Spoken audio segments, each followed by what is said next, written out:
It's a nice weapon with also with with Gijo with Erling as a 9.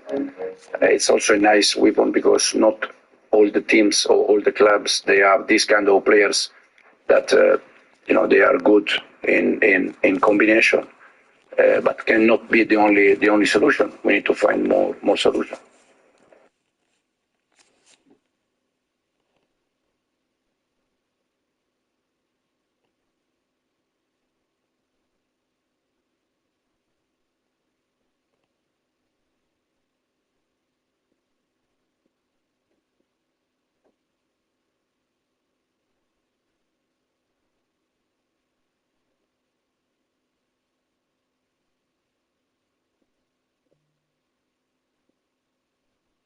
Alright guys, everybody in Ferrix's chat, everybody that's watching, me and Ferrix are going to be trying the craziest seeds. Some of these seeds have crazy world generation, some are extremely lucky, so we're going to check them out. Starting with the first seed. Are you ready, Ferrix? Yeah. Alright. Let's go. So this is the first seed right over here. Okay. This should be a village encased in mountains. Alright, let's check it out. What the heck? Oh, okay. Okay, wait. The chunks are loading. Okay, I don't see. I don't see a village yet. But you said a follow me. village Wait, I think encased in mountain. Yeah, it should be like pretty. Come. Oh. It's over here. Oh shit. Wait, it's loading. The chunks are loading. Wait, let it load. Or no? Okay. Okay, it's good now. Okay. Oh my god, wait, this is kind of cool. I mean, yeah, imagine it looks this cool. is your starting world seed and you made like a fire base. That's tough. That's kind of tough, heck? yeah. I wouldn't say this is crazy, but it just like it looks cool. I mean, yeah, it's not, there's crazy, no blacksmith. Okay, let's see. Yeah. There's no black. Yeah, this sucks. TP to me. I have an idea. Yeah. What? Alright. There. I mean, I think we're ready to rate it, bro. What do you give it?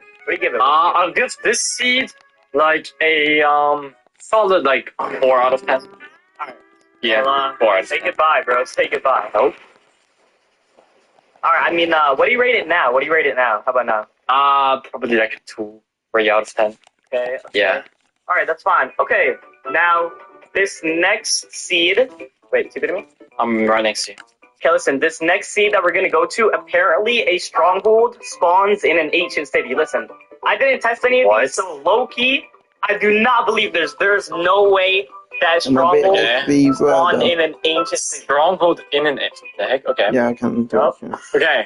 Okay. Stronghold in an ancient city. Right now. Yeah, wait, we gotta find the ancient city, yeah. No, locate structure, stronghold. Okay, so let me teleport us. I'll take there. This feels spectator mode. Yeah, game mode, spectator. Oh, okay, wait. I think I see. Wait. I see the ancient city. Yo! Look!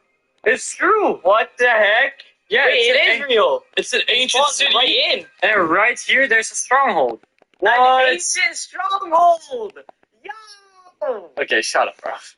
What do you mean ancient stronghold? No! But that's tough, though. What the heck? Wait, where's the... I wonder where the portal room is. Okay, so this is the library, and... Is there even a portal room? Why is there no portal room? I can't see it. He's so jolly fast. Oh, I see it. Tip it to me. Oh, you see it? Oh, right there? Oh, yeah. Shoot. Bro, and look at this. Look how it, like, sticks out. Yeah, what the heck? What the heck? It's like, you know when those trials, chambers spawn? Like, sometimes the walls are, like, really weird? It's like that, but, like, even weirder. Up, bro. What do you mean? I'm trolling. Alright, this is actually tough. This is tough. Okay, listen. This happened to me, like, 5 times. Cav! That's Cav! Alright, first, this next seed, a desert temple, spawned inside a big lava pool. Like, it's literally inside the lava pool, bro. It's actually crazy. Okay. So, let's check it out, bro. Oh! Phoenix! Wow. Look! What? Okay, no, genuinely, this looks crazy. And it's this is crazy. And it's in a massive lush cave. This has to be fake. No, you staged this. This has to be fake. I promise I didn't. Wait, come look at it from the front. This actually looks tough. What the heck? What? Wait, let's go inside. Let's see if there's any good loot inside. Wait, spawn like this, there better be some good... Yeah, you faked it. There's no one. No, on my life I didn't fake it. What? What? Why this is genuinely the craziest seed I think I've ever seen. Oh What the my heck god, is why this? is there a little fish over here? Bro, Look. chat. Imagine this. You're just like walking, Playing a in your survival survival world, and then you look down and you see this. You're like, my oh, God, man, W that's kick, bro. crazy. So you jump down, and because you're dreaming, you're gonna hit the clutch. Okay. Oh, and the world is That was the clutch. Alright. Anyways, Alright. crazy seed. Fine, that one, genuinely the best one yet. I'll give that one an 8 out of 10. That was crazy. Yeah. Yeah. So this next seed, apparently, it's a woodland mansion that's 1,000 blocks above the sky. You know, I've seen these on TikTok, but I've never actually. What do you looked at mean? it. I've never. Bro, you actually, can't even go Bro, 1,000 blocks high. No. Okay, listen. It's hypothetical, bro. I'm saying like it's actually It's like really high in the really sky. high. Yeah. Okay. Yeah, bro. All right. Are you ready? Yeah, All right. I bet. Get out. Okay, so Okay. what you say? So, Woodland Mansion, right? Okay, I have the chords. Okay, it's 120, 20. 120. Oh! Whoa! I see it! Whoa! What is this? What the heck? Oh my God! Look at this, chat. Why did it What spawn the so heck? high? Wait, Yeah, why did it but spawn wait, so don't high? Woodland Mansions only spawn in like dark forest biomes? Wait, this one spawned in like This one spawned forest. in a swept savanna, but if you go over here, it's a river. If you go over here, it's a birch forest. What the heck? This one spawned, and oh my God! Look, Oh. Jose, look, you see why? Look over here, it's a tiny it's such dark a forest. small forest. What the? This Whoa. this Wait, let's Woodland go inside Mansion and see. is in 5 different biomes. That's insane. Wait, that's crazy. The What is heck? this? Some villagers. Wait, why is he? Wait, do they always stand like it's TP to me? Yeah, Do they always stand on this exact block? Why are they both standing here? I have no idea. Yeah, that's weird. The heck? Why are they standing? Wait, what's in Oh. here? Is there anything? Wait, so how high is it? Let me check the coordinates. If I stand here, it's 180 blocks in the sky. The top floor. Dang, that's insane. All right, that's Wow. fire. I will give this one. I think the last one was a little bit cooler. I'll give this one a 7 out of 10, close to the last one. What do you think? Fire. Okay. Bro, low key, I think that last one was way better than this. Like, this is pretty cool, the cam but that now. last one was crazy. I'm gonna give this one a 6 out of 10. 6? Okay. All right. Listen, the next seed that we're gonna check out, this one right here, I have an image of it. This one is basically a village all in the water. There's no land, no trees, nothing. It's literally fully in the water. Okay. All right. Alright. Okay. Let's see if this is even true though. Oh!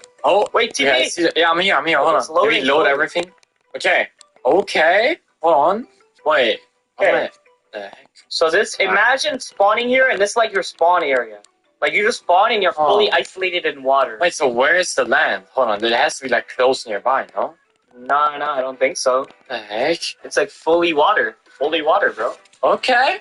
I mean, this one is cool, but it's not like crazy. I feel like. Yeah, Is that- I mean, yeah, it's pretty cool. I mean, though. wait, is it? Wait, is On it here, this is 2 a fire villages? area. No, it's 1, right? It's They just one. come- Oh, it's 1. Okay. But I mean, this There's a shipwreck right shipwreck there over too. here. yeah, like this would be a fire spot to make your base. Like start your world here. True. I like this. True. I'm gonna give this one more than the last one. I'm gonna give this one a 7 out of 10. What? I like this just because of, bro. It's not like insane, but it's. I would love to start my world here, bro. I would love to start my I world. feel like in terms of rarity and cool wow factor, I think the last one was better. So I'm giving this Yeah. one. This one, I'm honestly just giving a 5 out of 10. I don't think it's that crazy. Okay. Yeah. Fire. All right, listen. This one, apparently, there's a mushroom island that is literally going in a straight line for 1,000 blocks. It's literally a straight line. Okay, you just lie. All right. Like, what? I promise. Let's see. Let's check it out. Yes. Oh, we're already in a mushroom biome. I can see what I have. Yeah, wait, it's loading. Yeah. So far, I see a mushroom island. So this is promising already. It's not lying about the mushroom island. Wait. This is low-key a straight line. Yeah, this is a lot. Okay. Wait. Here. Okay, look, so here's, no, it starts here. This is the start. Yeah. Okay, let's go through it together. Follow me. Okay. All right. So this is the start. Yeah. Let's see if it's actually that long. So as 1,000 of right now, blocks. this is definitely a straight line. This looks like a straight line. It's not like the big. Okay, we started at around minus 900, so we should be at like minus 1,900. Yeah. Okay. Wait, this is kind of crazy, bro. It's a full straight line. What the heck? Oh, it ended here. Oh, okay, it's not Okay, 1,000 it bucks, ended it's here. like 600. Dang, what the heck? Okay, wait, this is fire. Let me take a look from above. Yeah, this is... What the heck? There's a lava It's just pool. a full straight line. Oh, That's actually kind of crazy. Kind of looks like a day. All right. What? What do you guys rate this one? What would you guys rate this one? This one is, I feel like, this one doesn't really help the player, but it is really This cool. is fire. Yeah, this is pretty cool, bro. 6 out of 10, 8 out of 10. What would you rate it, Jose? Bro, I'm giving it more than the village. I'm gonna give this one a 7.5 out of 10. I still think the best one is that desert temple one. Yeah, me too. I think this one. I'm giving this one 7.5. I think this one is. Yeah, I'll agree on that actually. 7.5. Yeah, I like I so. love that. Actually, good to me.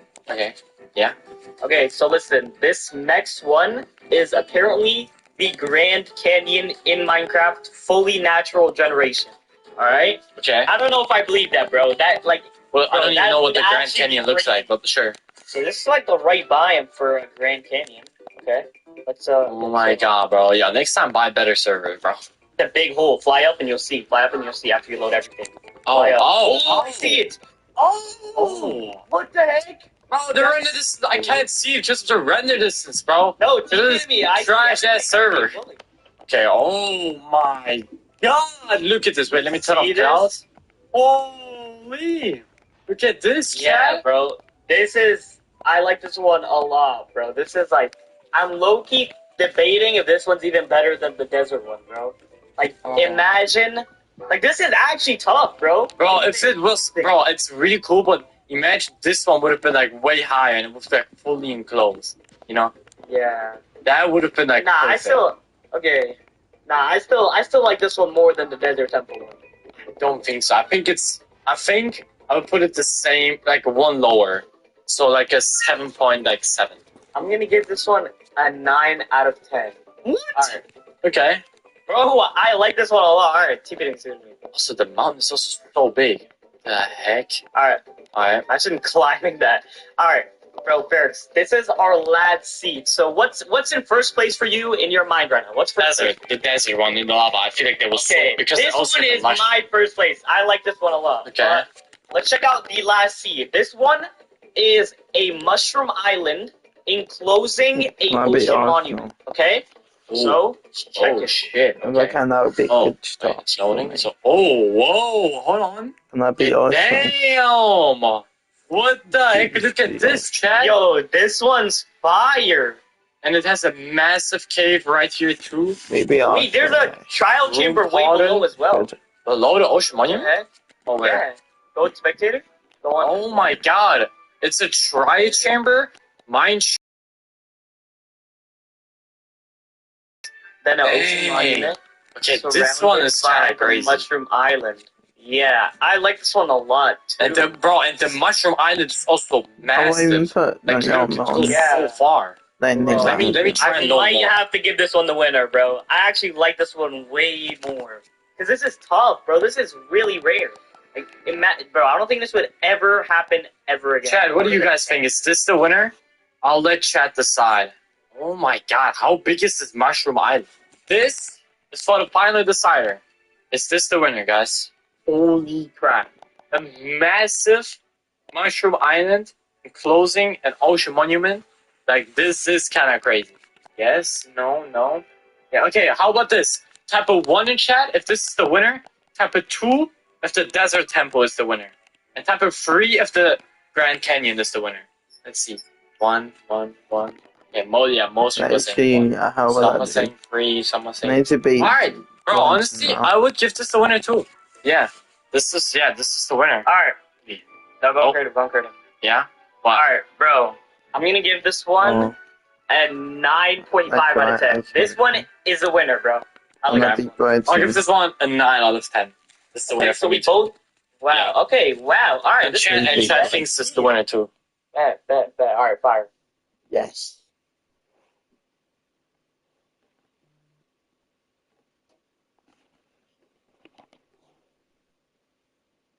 I'm doing good cheerful.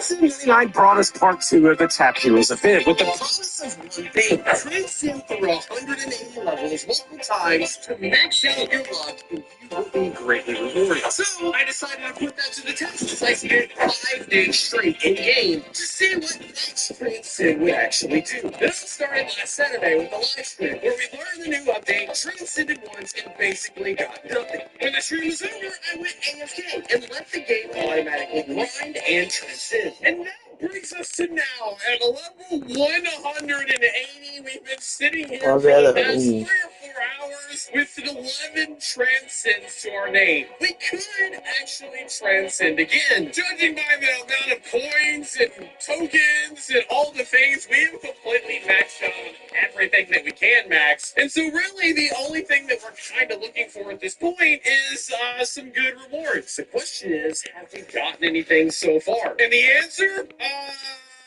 no, we have not. But that's fine. I've accepted I'm not really lucky. But we're going to let the amount of grinding that we're going to do kind of make up for the lack of luck that we all have. And really, to get to this point, it's been pretty simple.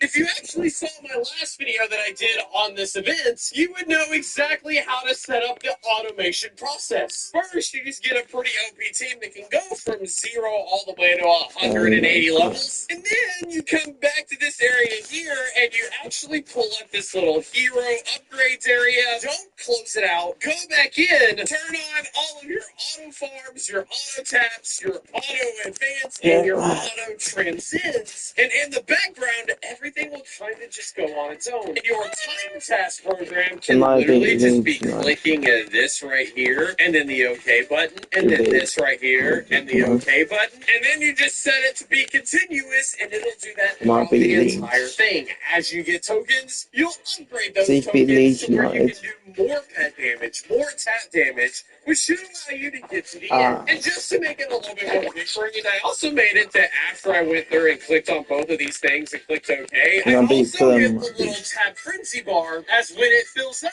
it would automatically click it and start it. Doing that over and over again for the last 6 hours has allowed us to transcend 11 times. And with that 11 transcends, we can actually look to do our transcending upgrade. The question is, though, now, what do we do? Do we do the permanent luck, or do we do permanent pet damage? Permanent pet damage will allow us to transcend faster for longer without having to get another team of pets, but the permanent luck will give us the better pets. At the moment, I definitely need it, because we are sitting at exactly 1 Genie Fox here. Alright, here's how I'm going to do this. I'm actually going to do pet damage for a little bit. It's going to start going down quick. Oh my gosh, it went 5 to 15 to 40. Oh my gosh. We're going to have to transcend so much, it's not even funny. All right, let's do a little bit more. Yep, there it is. I knew I wouldn't be able to go past that point 90. We basically have to do everything that I just did to go 1 up. Damage, are you kidding me? Oh my gosh. I don't know if even doing a big long grind of just going through and do the ascension over and over again, if we're actually even going to get to a point where we're max. I mean, it's going to be 90 to get to the next area, but we still have more that we can do on top of that. And that is essentially 10 transcends, as every single time you do transcend, you only get 10 transcend tokens. Oh my goodness. This is crazy. All right, there we go. We now have 30 transcend tokens to our name. We need 10 more to get a little bit more luck. And we can get that by easily going through the play area and easily hitting this transcend button here. Once we do that, we will have enough to go ahead and do another upgrade. But before I do that, I think I actually want to sit for a little bit and actually hatch a ton of these pets. After all, we do have 1 sextillion marble coins, which is the absolute max. And we might as well use them, because otherwise they're just going to waste. So we'll go ahead and we'll turn on our auto hatch settings, and we will go ahead and hatch for, I don't know, the next couple of hours. Let's do it.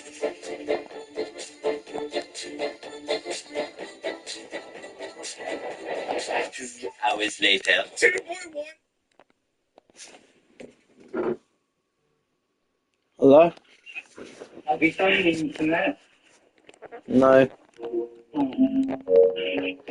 Increase it. No, but I think it's fun now, the internet. Is it? Think so. I see some. Did you go out from asking for Facebook breakfast or anything? No, I didn't. God's sake, John. Not my fault.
The E+10T is insane. Look at how fast we're beating the chest now. Oh my god. That is insane. We've transcended 11 times. We're able to beat the chest like it's the first time. Do I still This have is Messi? crazy. Imagine the amount of rewards I have gotten over the past 2 hours of just doing this over and over again.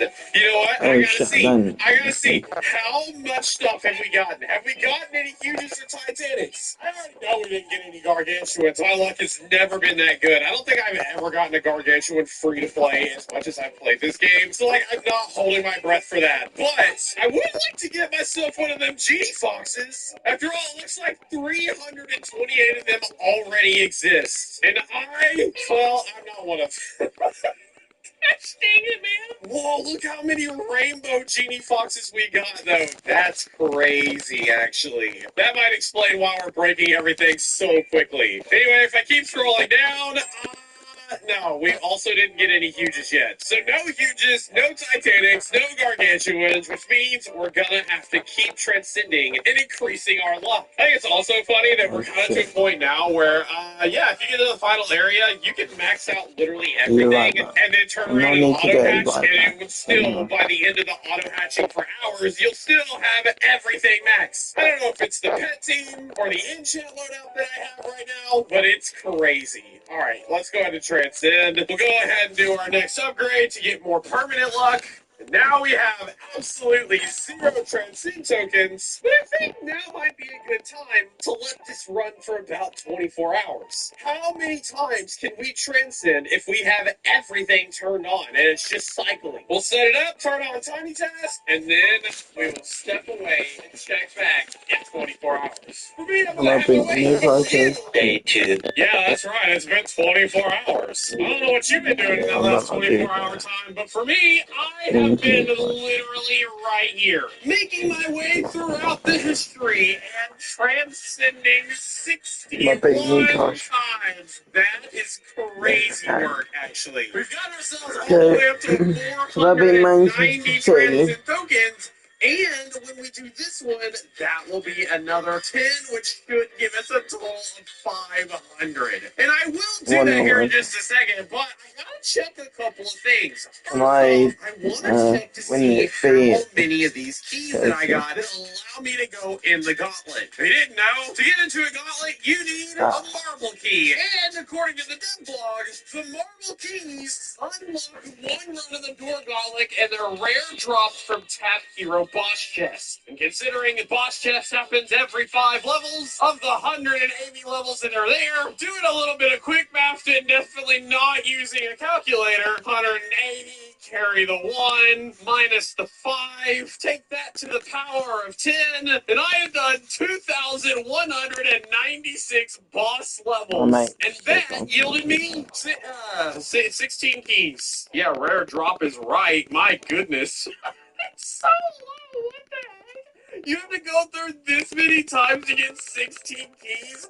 All for a chance to get a Temple Toucan? I guarantee when I go in here, it's going to take me more than 16 tries to even get close to this stupid Toucan pet. Risk my chance. You know how much luck I got when I risk things? I'll prove it to you, but I basically have so much poop luck that I'm only going to make it to probably room 5. Here we go. Room 2. Here's room 3. Room 4.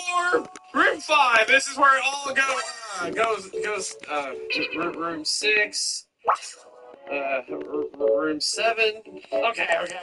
I'm in room 7. Room 7. That's where I couldn't make it past. Gosh dang it. Oh man, if I would have left, I would have risked 8. But because I lost everything. But like, are we all really missing anything? I mean, these prizes at the beginning especially just kind of aren't like worth it. I don't care if I win or lose either one of these things. Put a huge pet in the mix, and yeah, maybe I would worry about risking it and want to instead leave. But then they'd have to give us chances at winning Titanics and Gargantuans in this, and we already know the big games definitely isn't going to ever do anything like that. Not that it really matters, because as I said, the amount of luck you have to get through all 20 of these is insane.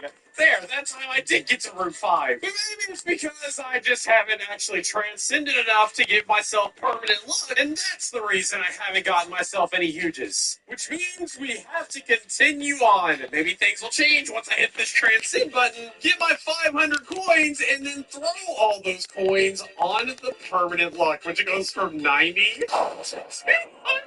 Okay, and that was max. Okay, wait a minute. That's not bad. That means there is an end in sight. Granted, it's about another 500 more transcend tokens that we need to do. So I guess we should go ahead and do another. Wait, what happened? Man, I'm wasting my life so much. Life is just flying by now. I have now reached 75 transcends. And for the people that have been joining in on this journey over the past week or two, you'll know from the video that I made on part 1 of this event that I got to 75 rebirths before I basically called the whole thing done. And that's kind of where we are at this moment. The difference is in part 2 of this event, I was actually able to get to 75 rebirths or transcends a lot faster than I was able to do it the first time around, despite literally having to go an extra 60 levels each rebirth. And the difference is because I think in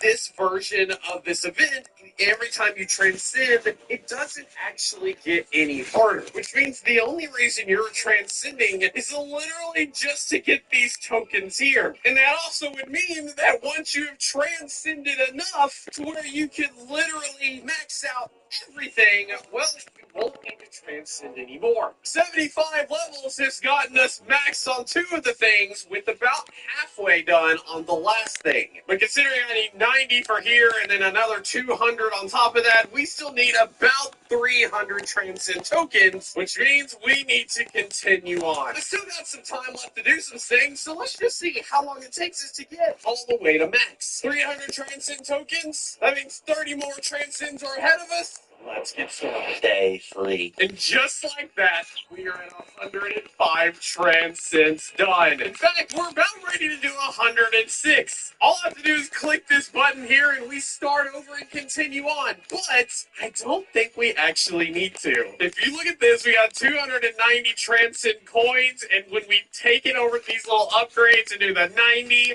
and then the 200, there it is. We have officially maxed everything.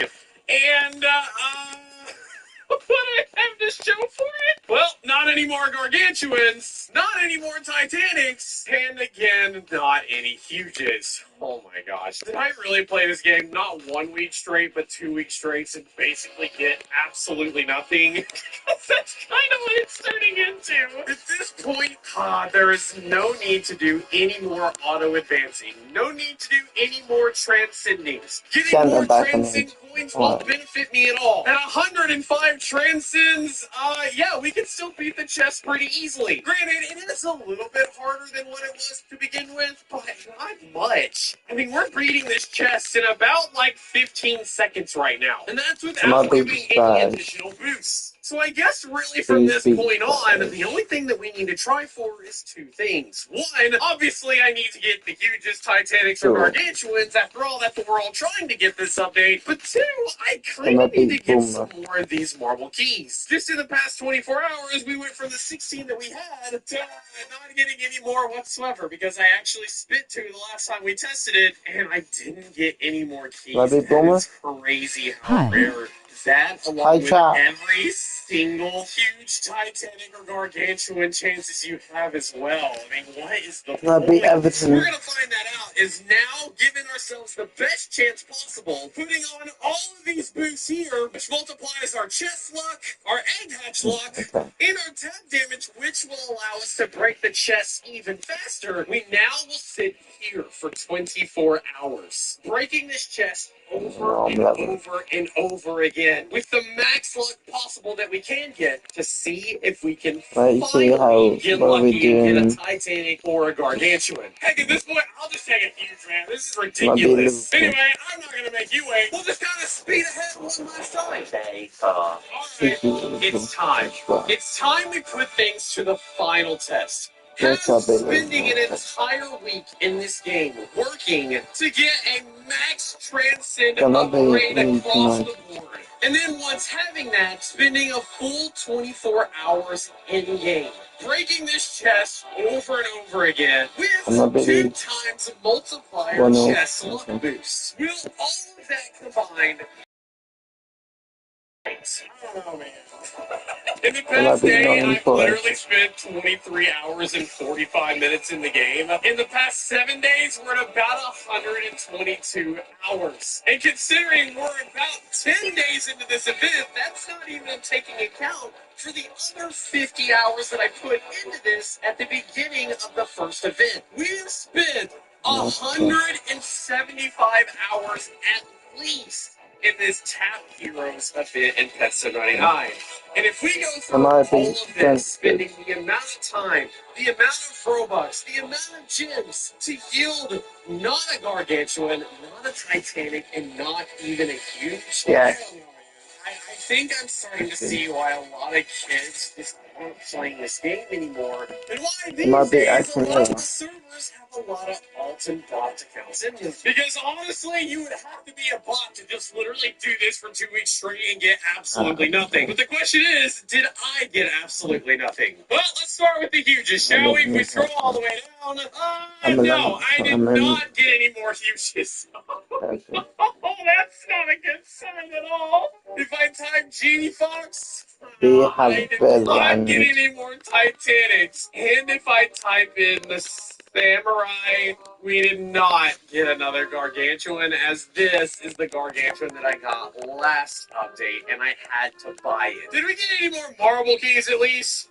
No, we did not. Did we get more luck in this area? No, we did not. That means... Oh my gosh. We literally spent 200 hours in this game to have absolutely nothing to show for it. I get it. I get that this is a big RNG thing. I get that if they make it so easy to get huges and Titanics and Gargantuans that the pets themselves are just not really going to be worth. And then if you want to find yourself with the items, you're going to have to work for it. I wasn't expecting to get a Gar. I would have loved to have gotten a Titanic. But the fact that I have done everything that I have, including spending about 1 billion gems just to get enough chest slot to be able to do this for 24 hours, to not get a huge from that is a little bit of a slap in the face. It makes for bad gameplay. It means the week-long grind that I made this video for has a sad ending. And it further drives apart the people that actually play this game free to play versus those that are pay to win.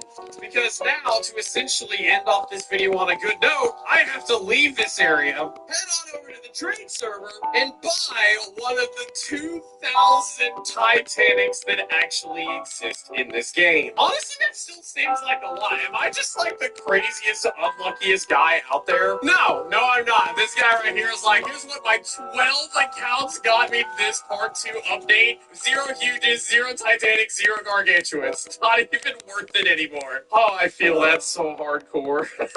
Anyway, we'll buy this one. And we will call it a day. Something I literally could have done 5 hours into this update. Could have saved myself a lot of time and heartache. But you know what? I did it so you wouldn't have to. The problem is, the next update is right around the corner. And the whole cycle will start over again. And you know, I will be there to start the whole thing over. You just need to hit that subscribe button, turn on notifications so you don't miss it. For now, if you'll excuse me, this Titanic Genie Fox is literally the cheapest it will ever be. And I want to take advantage of that. Yeah, there we go. We'll just buy this one right here. 16 billion gems. 16 billion gems, well worth it. Not bad at all. What else isn't bad is this next video right here that I personally picked out for you if you hadn't seen it yet. Thanks for watching, gamers. I'll see you later. Gonna be Newcastle.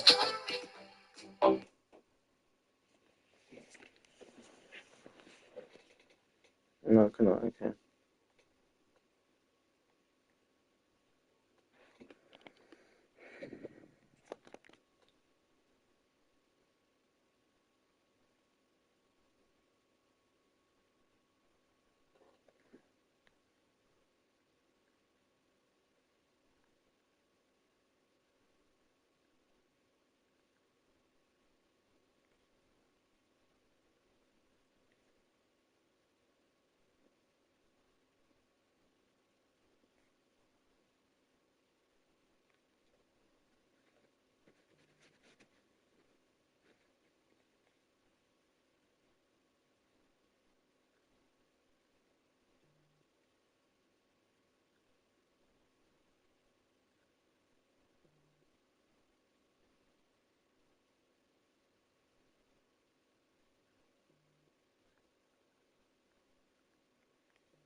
John, we look ahead to the Plymouth Argyle game, but first of all, look back at the Exeter City performance and result. You must have been pleased with that. Yeah, again, it was a good test for us. Obviously, the first 2 games, you're looking at players, and 1 or 2 have done well, but the real test is when you play against better opposition. And obviously, Exeter were in League One last year, and I thought it was a really good performance. And especially second half, I don't think they had a shot at goal. So I was really pleased with the fitness levels and some of the performances. Yeah, did the nil by Exeter City's name please you the most out of that? Yeah, it's always nice not to concede, especially against opposition that supposedly better. So to go away with like short score sheet for the opposition, really pleasing. The victory did come at a cost, though. Yasin Anaya, just give us an update on where he is, a broken or fractured wrist. How long do you think he's likely to be out for? Or is it too early to say? It's not as bad as we thought. He dislocated it. I think he's got a slight fracture in his wrist. But once he's got his cast off, which I think will be in about 4 days, he should get a lighter cast off on, and then he should be able to train. And hopefully he'll be okay for the start of the season with a bit of a lighter cast on. Some other players who didn't feature, Ryan Moore and Jack Stratton, was it injuries that kept those two out of the... Yeah, Ryan felt his cough on the Friday before the game, but he'd been ill prior to that, so probably had a factor on in getting a calf injury. And Stretz felt his groin when he went to strike a ball in the warm up. So you get these things pre-season when they're working really hard, and we're just hoping that we don't get any more. To finish with Dan Rooney, when I'm talking about injuries, devastating blow for him that he'll miss the whole of the season, we think, with a knee injury. Yeah, I'm gutted for him. He's had no luck. Obviously, last year he fractured his foot and was out for most of the season, well, at least 3 or 4 months. And he's come back, looked really good, got himself really fit, and then nobody was near him in training, and he went down, he weared a crack, and he's caused a lot of damage. And we think just all we can do is wish him well at the operation. Is successful, and one thing with Dan, we know he'll work hard, and hoping that at least by next season, for pre-season, they'll be back to full fitness. Looking for positives on the injury front, though. Dominic Johnson-Fisher was here warming up before the game. He's stepping up his rehab, isn't he? Yeah, he's done really well. He's the operation ready as well. He's on hamstring. And I wish I was as fit, as been as fit as him when I was his age. He's done some running today with the rest of the players, being about 5 yards ahead of everybody. He's still not himself fit, so obviously that's really positive. And again, Dom will be available for the start of the season. In the final goal here at the TCS on Saturday, I said to Tom Harrison that it's a step up in position, obviously, because they are a League One side, but we didn't expect from them. Be really tough. At the start of last season, it was a struggle for them. They found their feet and kept them out. So, it's another step up. And we did well against them here last season. But I think it'll be a tougher game than we had last year. So, if we can come through that, good performance that we did against Exeter, then I'll be really pleased. An expectant sellout crowd as well. That must be really good and encouraging for the club to be able to go on attendance like that for a pre-season fixture. Yeah, it's as good a fixture as we could have. Absolutely right supports. We'll try and convert them to the true supporters and support on Gatti. Which will be the time that will be the case. But yeah, it's a really good fixture, and honestly, the 2 set supporters I think get on really well. There's a lot of good feeling for the 2 clubs. John, thanks so much for your time. Cheers, thank you.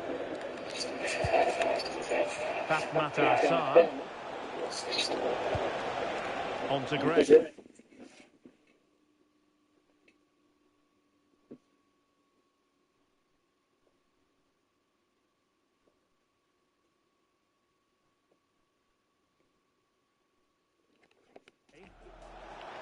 I'm done. Moving the ball really well here. They're just trying to draw them out of position, aren't they?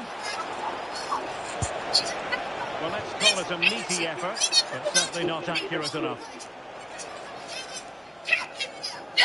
I designed the We Miss You Amy cards on Adobe Express. Just grab a template, brand it, done. Marquinhos. If this doesn't bring Amy back, nothing will. We with it. actually have an announcement. And that's very intelligent play to win back possession. I can't believe you did this. This was my moment. Horrendous timing. But honestly, any time at this office is bad. You just gotta choose a moment and hope you survive. Yves Bissouma has it. Hi, chat.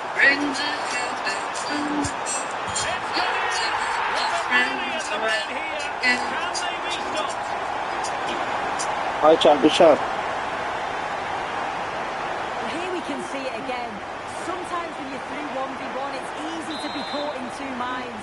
He was just really composed, and the keeper had no chance.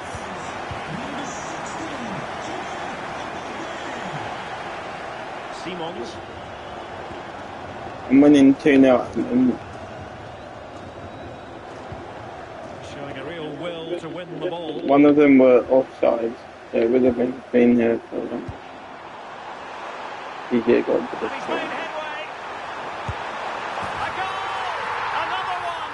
It's turning into an absolute demolition job.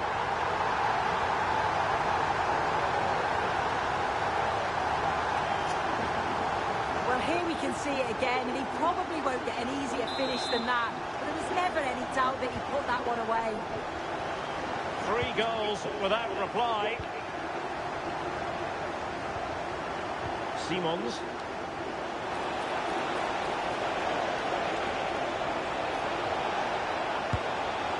Well, that effort was always going wide. He's not going to be best pleased with himself.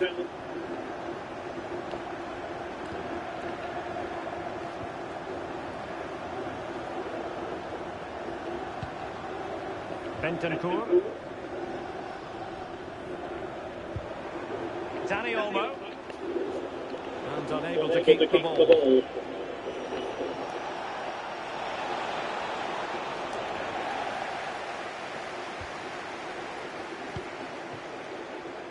Giovanni Di Lorenzo. Yves Bissouma. But read it well. Trying his luck.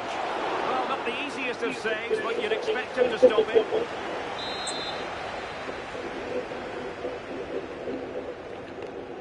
They favoured a short one here. It's one corner after another.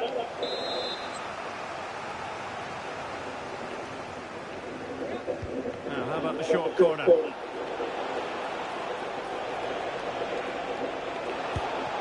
Well, a powerful effort, but just wide.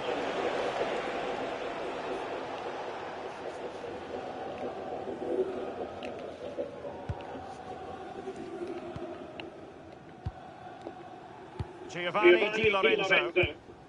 It's with Bentancur. And a clever piece of defending. Might be a chance here. A stunning piece of goalkeeping. Yeah, that's a real confidence booster. Just knowing your keeper can handle those crucial moments. Bentancur. Danny Olmo with it. And Spurs have the ball once more.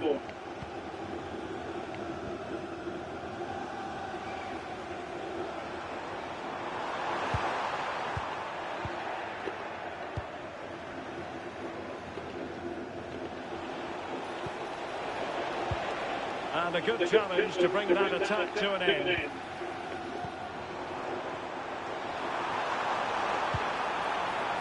he's broken free.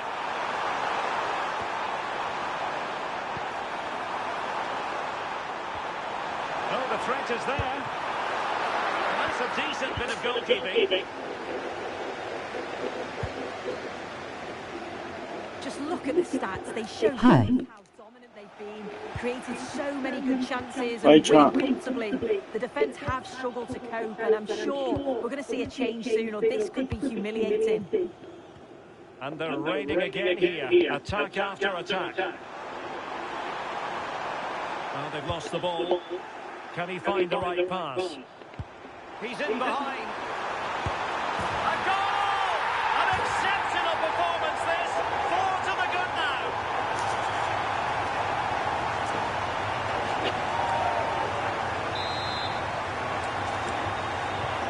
Well, they just have to get on with it here, knowing that it is a gargantuan task facing them.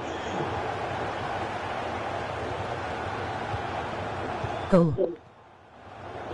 Mbappe. Oh, danger here. The 2020 not. Xavi Simons.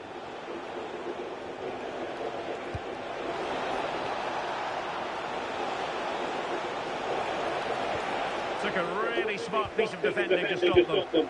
Yeah, really well organised off the ball there. Danny Olmo. Good conditions for Go on, the Danny countdown. Olmo. Oh, looks so promising. And the whistle is sounded for half-time in this game. Danny Olmo. They know over.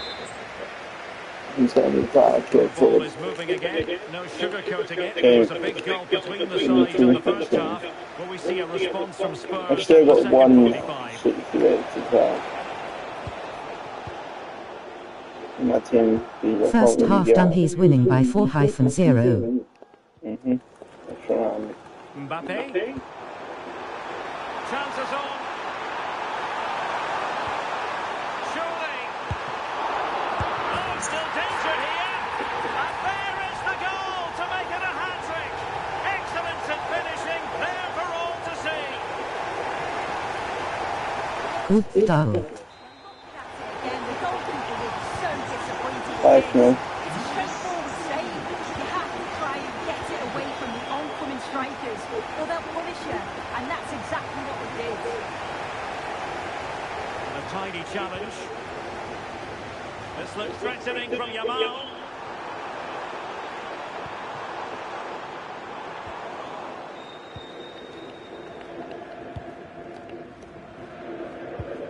Archie Gray.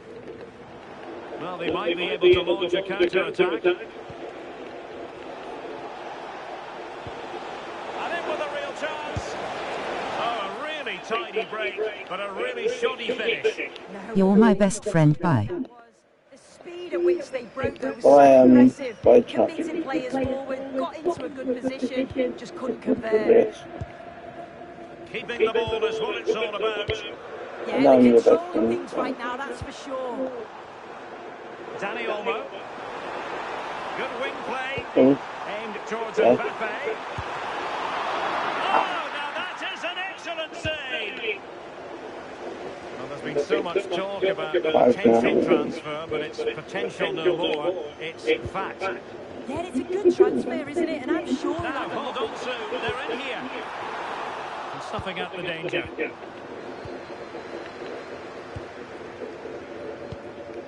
Saad. Plenty of support here. Opportunity it is. Oh, there it is! It's one goal after another, and it speaks to the quality of their performance. 6, no. And I scored 7. Well, it's an out-and-out pasting. 6-0. I scored 7.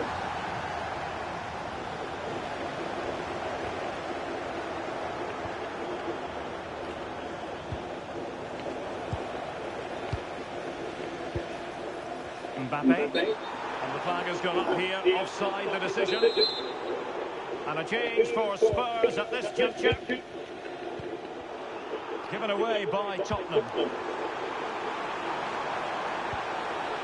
Done the main now. Well, he was in, make no mistake about that.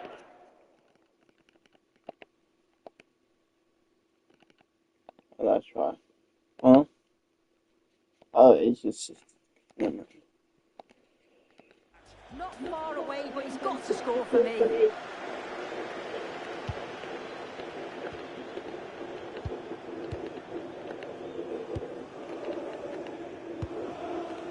Xavi Simons. I'm going to score my 7.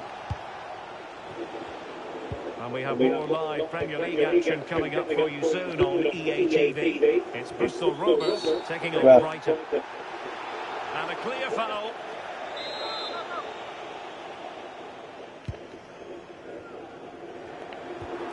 Oh, useful ball. No, he's still playing well. Yeah.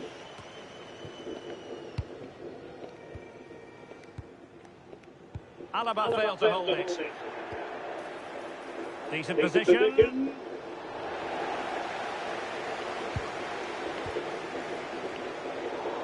20 minutes remaining. Well, Well, I think both teams at the moment have to work on their ball control. Yeah, they're struggling to find a real flow at the minute, aren't they?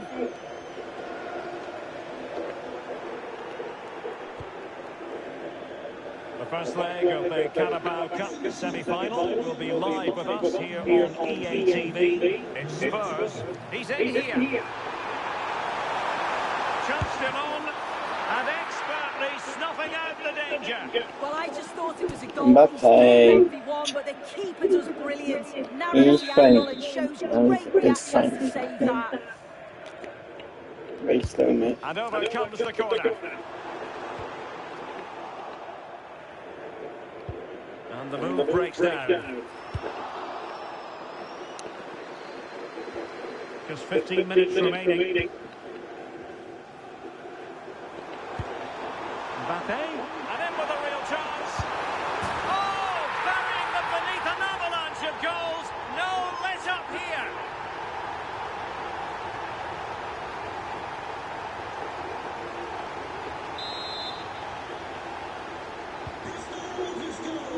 Number 16, Kylian Mbappe.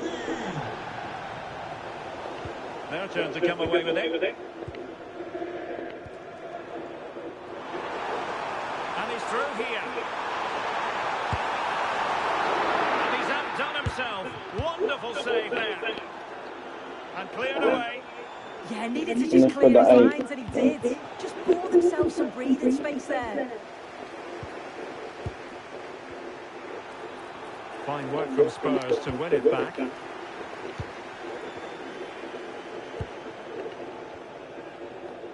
And teammates around him. Well, nothing comes of it. It looked promising. Kylian Mbappe. Now, maybe room here for the counter-attack.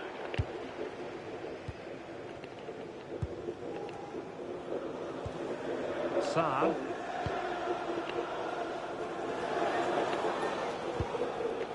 And now with Kulusevski. Really good challenge.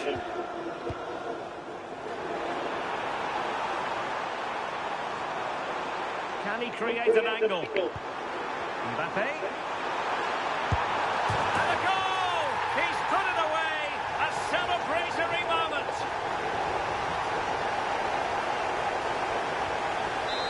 So the match has restarted, but a real sense of inevitability about it now.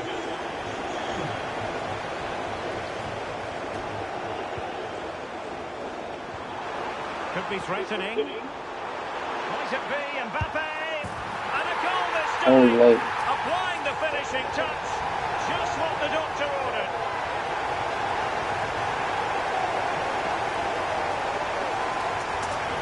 Can I be that Big Ten? When you watch this again, it's all about being alert in and around the box. And when the ball falls to him, he's clinical. That's a really nice finish. I'll do that Big Ten. He's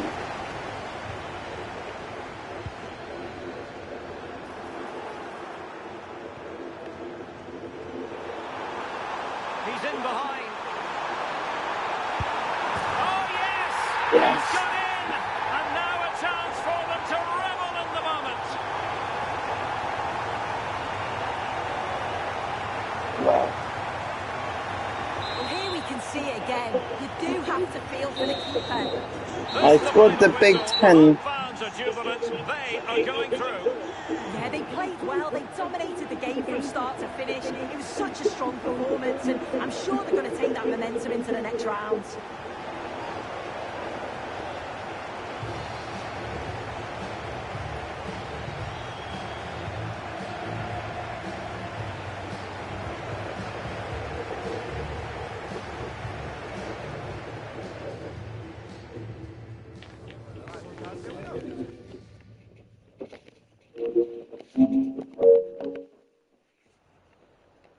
Hi, just a couple of questions for you.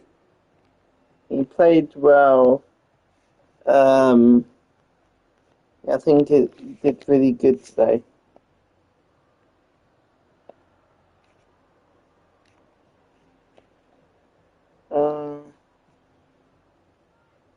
I think he could have done better. He's used the new gate.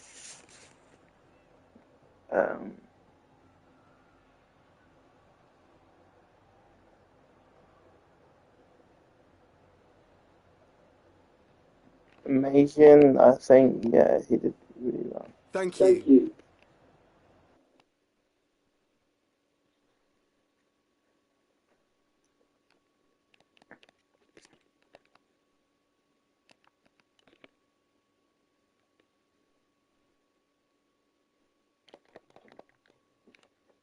Right.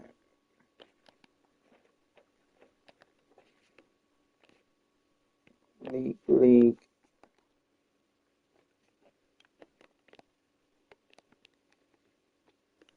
Oh shit, it was... didn't even know. Can I afford any page? Yes.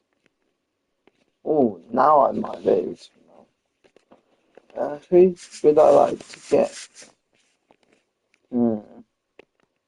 Bob Pickford. I need a centre back.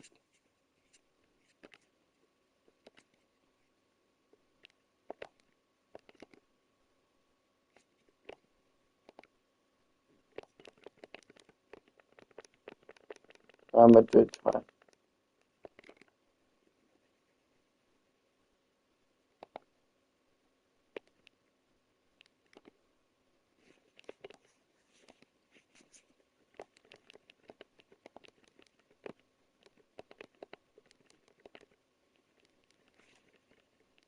Barcelona.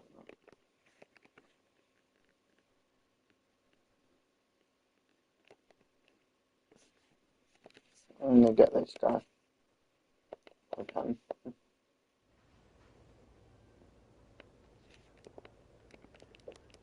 80 million, shabby. 81 million.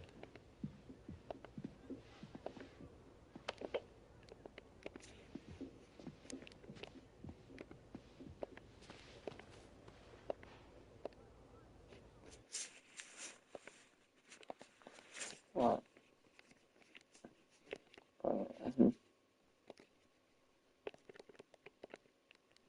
Real Madrid. But I know Real Madrid.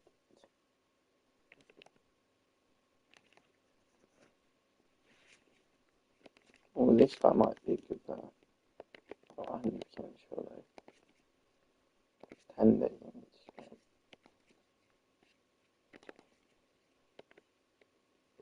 1, 2, 3, 4, 5, 6, 7,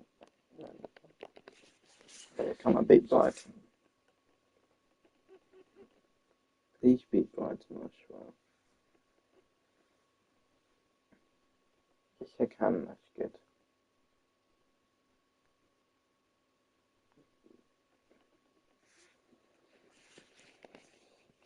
All right.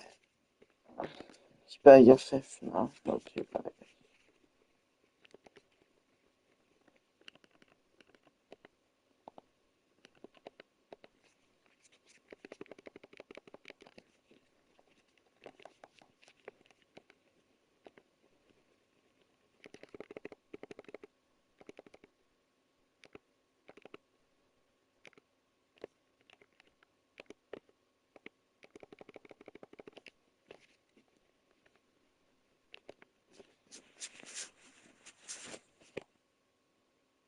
Oh, he's about.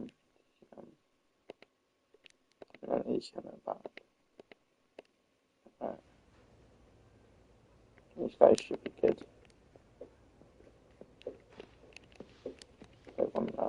Right.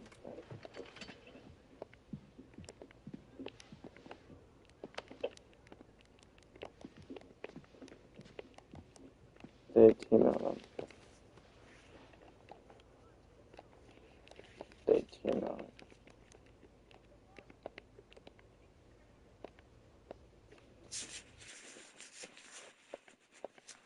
Right.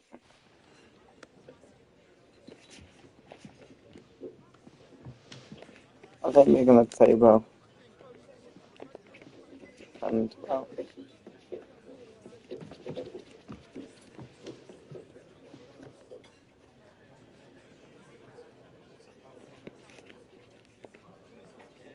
5-year contract with him. 160 pounds.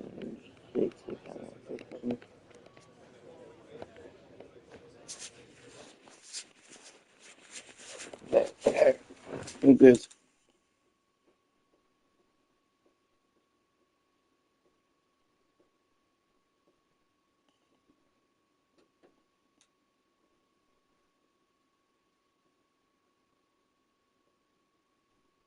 These World Cup countries may have not made it so far at the tournament, but their journey and fight deserves more recognition. The easy one to pick is Cape Verde. This World Cup debut team, with a population of 500,000, were not even supposed to make it to the knockouts in the first place. But they finished all of their World Cup matches undefeated within 90 minutes. In fact, they went undefeated within 90 minutes to both World Cup finalists. They had some of the best goals of the tournament as well, from that 40-yard free kick against Uruguay to the goal in extra time against Argentina. Bozinho was one of the best goalkeepers at the tournament too. Next up, I want to highlight Belgium. They made it to the quarterfinals, which is what majority did think would happen. However, they were getting slagged off for their 2 draws early on into the tournament, as their group was easy on paper. Still, they topped it at the end, scoring 5 goals past New Zealand, had one hell of a comeback against Senegal when everyone thought they were down and out, demolished the host, the United States, and then they became the only country to score against Spain all tournament. And the last team I think is worth highlighting is Egypt. Sure, they blew a 2-0 lead to Argentina, completely collapsing in that regard.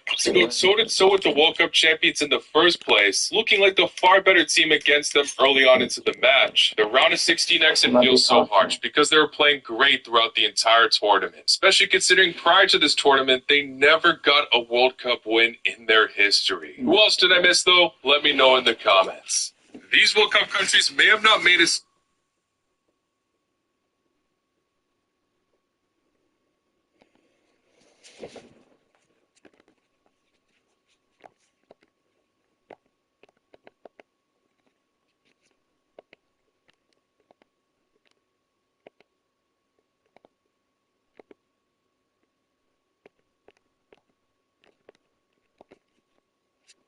I need this. Oh,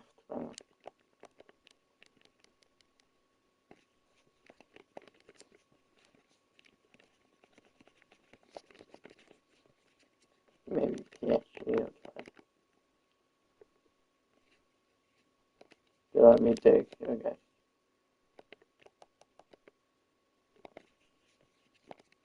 What are you going to get now? 1, 2, 3, 4.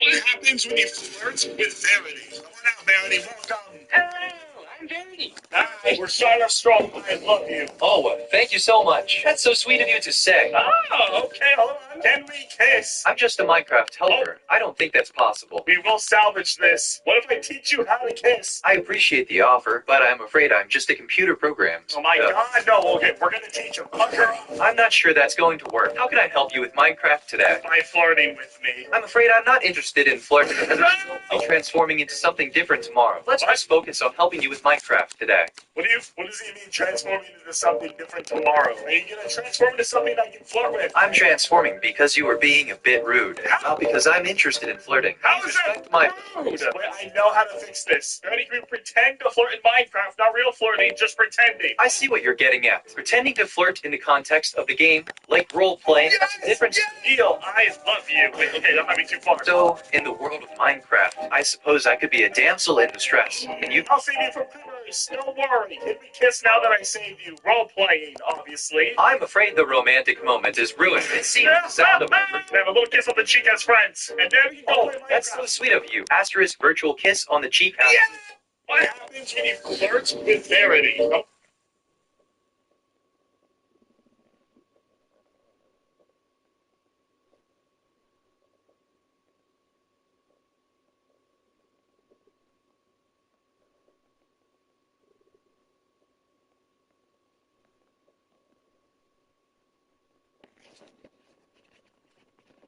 Chelsea looked a little quiet at the start of this transfer window, but it is now looking like they'll be one of the busiest clubs in all of Europe, especially because they're both buying and selling players.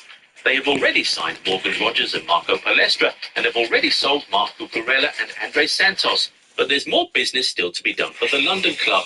More players are expected to leave the club this summer, and one of them is Nicholas Jackson. The Senegal forward has been put on the market and is set to leave London in this window. What fans want to know now is why the club doesn't want him anymore. Well, you'll find out exactly why in this video today. This is why Chelsea is getting rid of Nicholas Jackson. Again.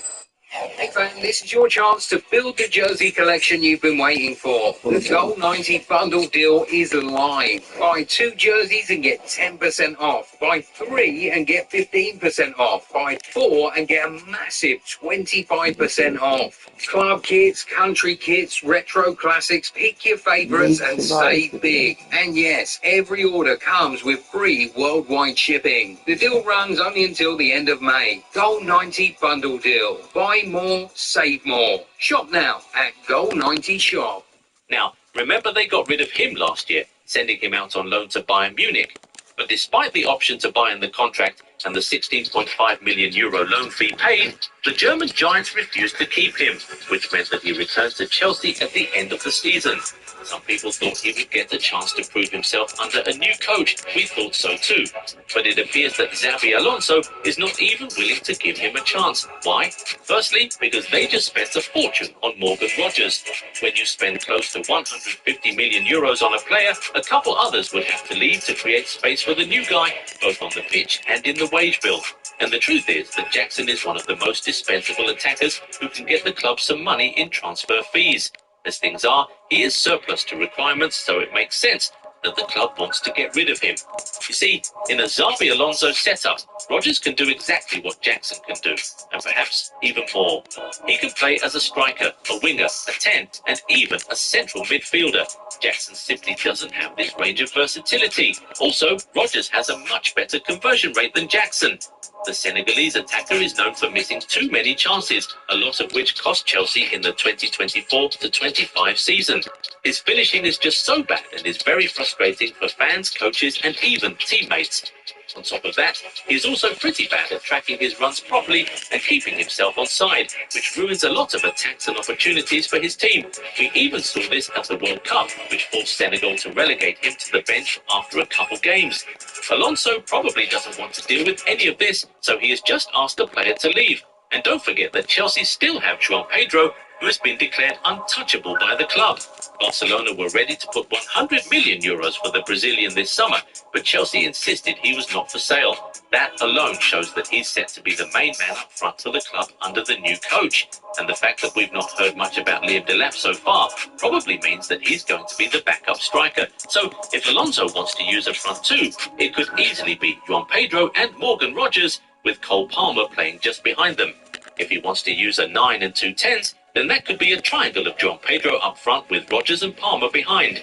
Either way, it's looking like Xabi Alonso's front three is set, and it's going to be featuring João Pedro, Morgan Rogers, and Cole Palmer. In this setup, there's just no space for Jackson to start, which is why he just had to leave. Sure, he can play on the wing, but it's likely that Alonso will be using wing-backs and won't have much use for wingers, which is probably also why Alejandro Garnacho is being shown the door. But even if Alonso wants to use wingers, Esteban, Pedro Neto, and Jamie Gittins are still there. So like we said earlier, Jackson just feels surplus to requirements right now. And it's all very simple. If you have a player who's no longer a major part of the squad, it is best to put him on the market and make money off the sale, instead of just keeping him on the bench, where his value is only going to keep dropping. But there's an elephant in the room we just have to address. A big reason why Chelsea is practically forcing Nicholas Jackson out in this window. We'll talk about that in a second. But before we do, if you aren't yet subscribed to the channel, now is a good time to do that, so you never miss out on our amazing content. Done? Okay, back to the video. The elephant in the room is what happened last summer. If you remember, Jackson was initially loaned out to Bayern Munich, but just at the last moment before everything was done, Chelsea tried to cancel it and get him to return after Liam Delap picked up an injury. That made the player and his agent very mad. Diamante Kamara, Jackson's agent, famously said, "An airplane doesn't fly backwards," to basically say that he and his player had no intention of returning to Chelsea. They insisted insisted on going through with the loan deal, and after some pushback, they eventually got their way. Because of that, Chelsea were forced to cancel Mark Guyu's loan deal to Sunderland and bring him back to be the backup striker. It's very likely that Chelsea decided at that moment that Nicholas Jackson was never going to play for the club again. Maybe Jackson and his agent felt that he was doing enough in Germany to earn a permanent deal with Bayern Munich and would never have to worry about Chelsea again. But that didn't happen, which meant that he had to return to Chelsea. But now they don't want him, and for the second summer in a row, they have now put him on the market. And his tenure in Germany didn't even do much for his reputation. He was barely even used by Bayern Munich. He started only 15 games across all competitions this season, and most of them came after Bayern Munich had already been crowned Bundesliga champions. If he had gotten real game time and was able to prove himself as a top player who can actually decide games all by himself, maybe Chelsea would have swallowed their pride and reintegrated him into the squad. But that didn't happen. He showed that he was still the same player he was before they got rid of him last summer, so they just didn't see a reason to ask him to stay this time around. Lucky for him, though, it appears that he's still going to be playing at the top level in the new season. He has been linked with a move to Aston Villa, and that could be really good for him. He already has a relationship with Unai Emery, a man he played under during his Villarreal days. In fact, it was under Emery that Jackson made his breakthrough as a Villarreal first-team player. The coach saw the potential in the Senegalese forward, called him back from his loan deal at Mirandés, promoted him from the youth team, and gave him opportunities with the senior squad. Emery really fancies Jackson. He even wanted to sign him last summer, but it didn't happen. Now that Chelsea have decided that they're getting rid of him and Bayern are no longer in the conversation, Unai Emery and Aston Villa have returned and look intent on getting it done. Obviously, Chelsea is still the bigger club, but in some ways this could be seen as an upgrade for Jackson. Chelsea will not be playing in the Champions League next season. Heck, they won't even be in Europe at all, while Aston Villa will be in the biggest club competition of all. That's surely something for him to be happy about. Also, we expect that he'll get more opportunities to prove himself than he did at Bayern Munich in the just completed season. Anyway, it is now time to hear from you guys. Do you think Chelsea have just done the right thing here by getting rid of Nicholas Jackson? Is this a decision they might come to regret in the new season, or have they just made the best decision here? Where do you think the striker will end up playing in the new season? Aston Villa or somewhere else? Get in the comments and talk to us. If you enjoyed this video, give it a thumbs up and subscribe to the channel. Also turn on the bell notification so you never miss out on new content. Catch you in the next one. Bye.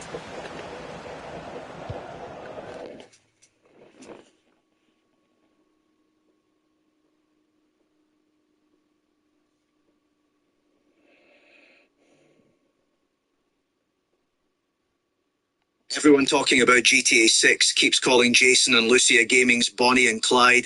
Every outlet, every reaction video, every fan theory thread repeats the same two words like it came straight from Rockstar itself. It did not. Rockstar has never once said the words Bonnie and Clyde.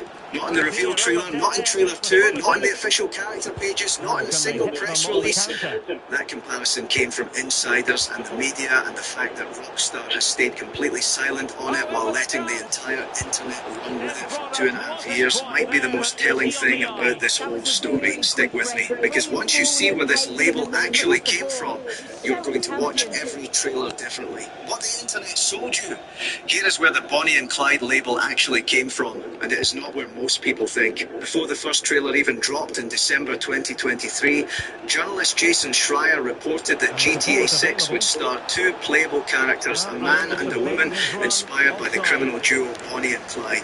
That was insider reporting based on his own sources inside the industry, not an official Rockstar statement. Schreier has one of the most reliable track records in gaming journalism, so when he said it, people believed it instantly, and they were not wrong to trust him as a source. But there is a difference between a reliable leak and an official confirmation, and that difference has gotten completely erased over the last 2.5 years. Once the trailer landed and showed Lucia getting released from custody, meeting up with Jason, and the two of them robbing a store together with bandanas over their faces, outlets picked the comparison up and ran with it immediately. ESPN built a character feature around it, Screen Rant wrote entire op-eds treating it as settled fact. Fan communities built theories on top of theories, including one elaborate chain of speculation that pinned an entire trailer release date to May 23rd, the actual anniversary of the day the real Bonnie and Clyde were killed in 1934. On the assumption Rockstar would use the symbolism as a deliberate marketing beat. That date came and went, no trailer dropped on it. Nobody at Rockstar has ever confirmed the connection was intentional in the first place. So what has Rockstar actually said in their own words about who Jason and Lucia are to each other? Their official premise line, the only unified statement they have ever published about the two of them together, reads like this. Jason and Lucia have always known the deck is stacked against them. When an easy score goes wrong, they land on the darkest side of the sunniest place in America, in the middle of a criminal conspiracy across Leonida, forced to rely on each other to survive. That is it. Read it again if you need to. No mention of love, no mention of romance, no mention of any real-world outlaw couple. Just one sentence about two people who get in over their heads and have to lean on each other to survive it. That gap is worth sitting with for a second. The trailers give you tender motel room moments. Jason telling Lucia he trusts her.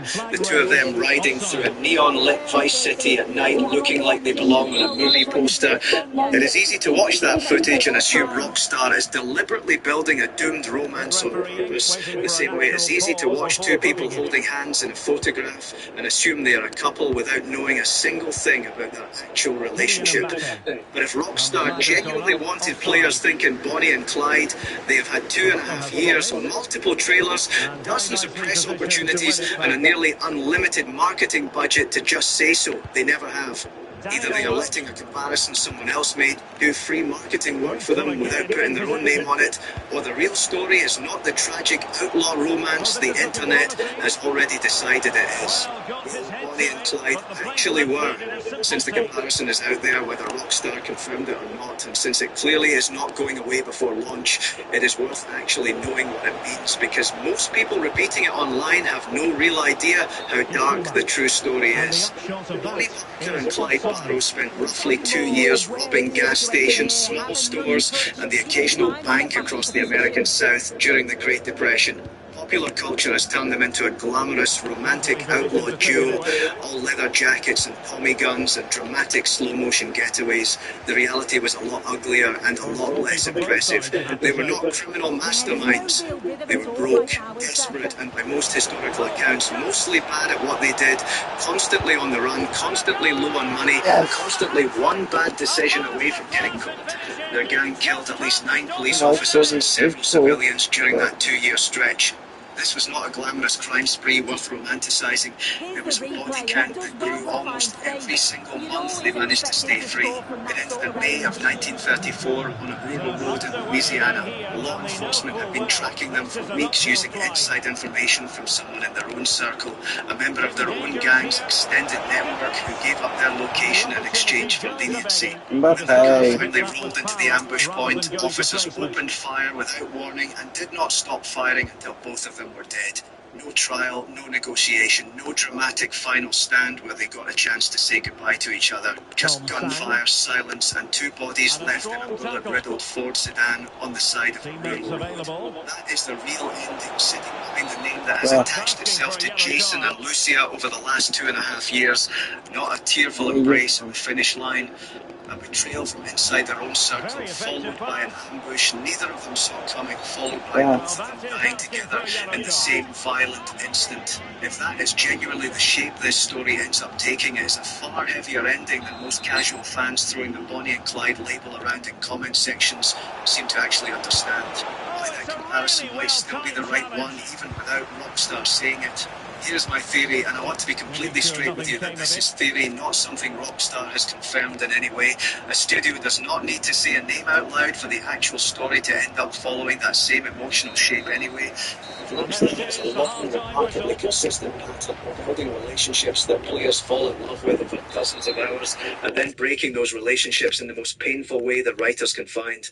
If this game happens to land in the same emotional territory as the real Bonnie They and only Clyde, need to a rest. betrayal from someone close, a shared and sudden ending neither character gets to walk away from, that would not be because Rockstar deliberately chose the label everyone keeps repeating. It would simply be because that is how the studio consistently writes its biggest stories, with or without a historical reference attached.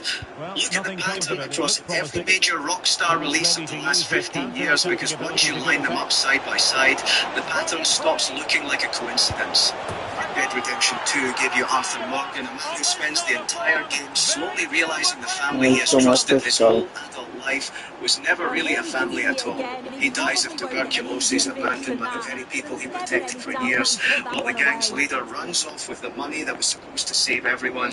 That betrayal is not a side plot, it is the emotional engine of the entire game.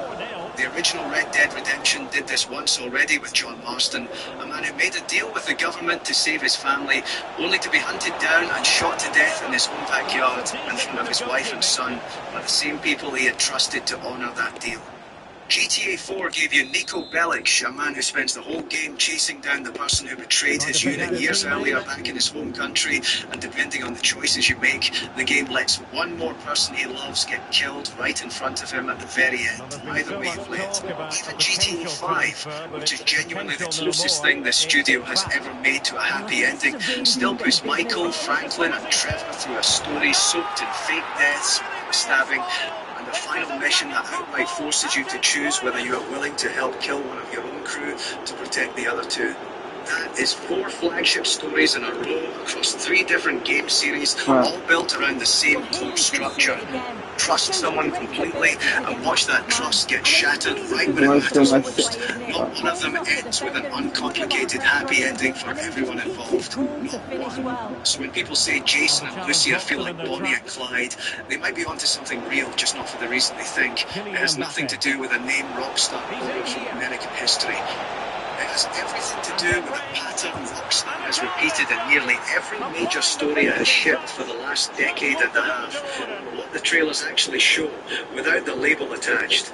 Strip the Bonnie and Clyde name out completely for a second and just look at what Rockstar has actually confirmed through official footage and published character bios, because there is still plenty of real material here worth digging into on its own merits.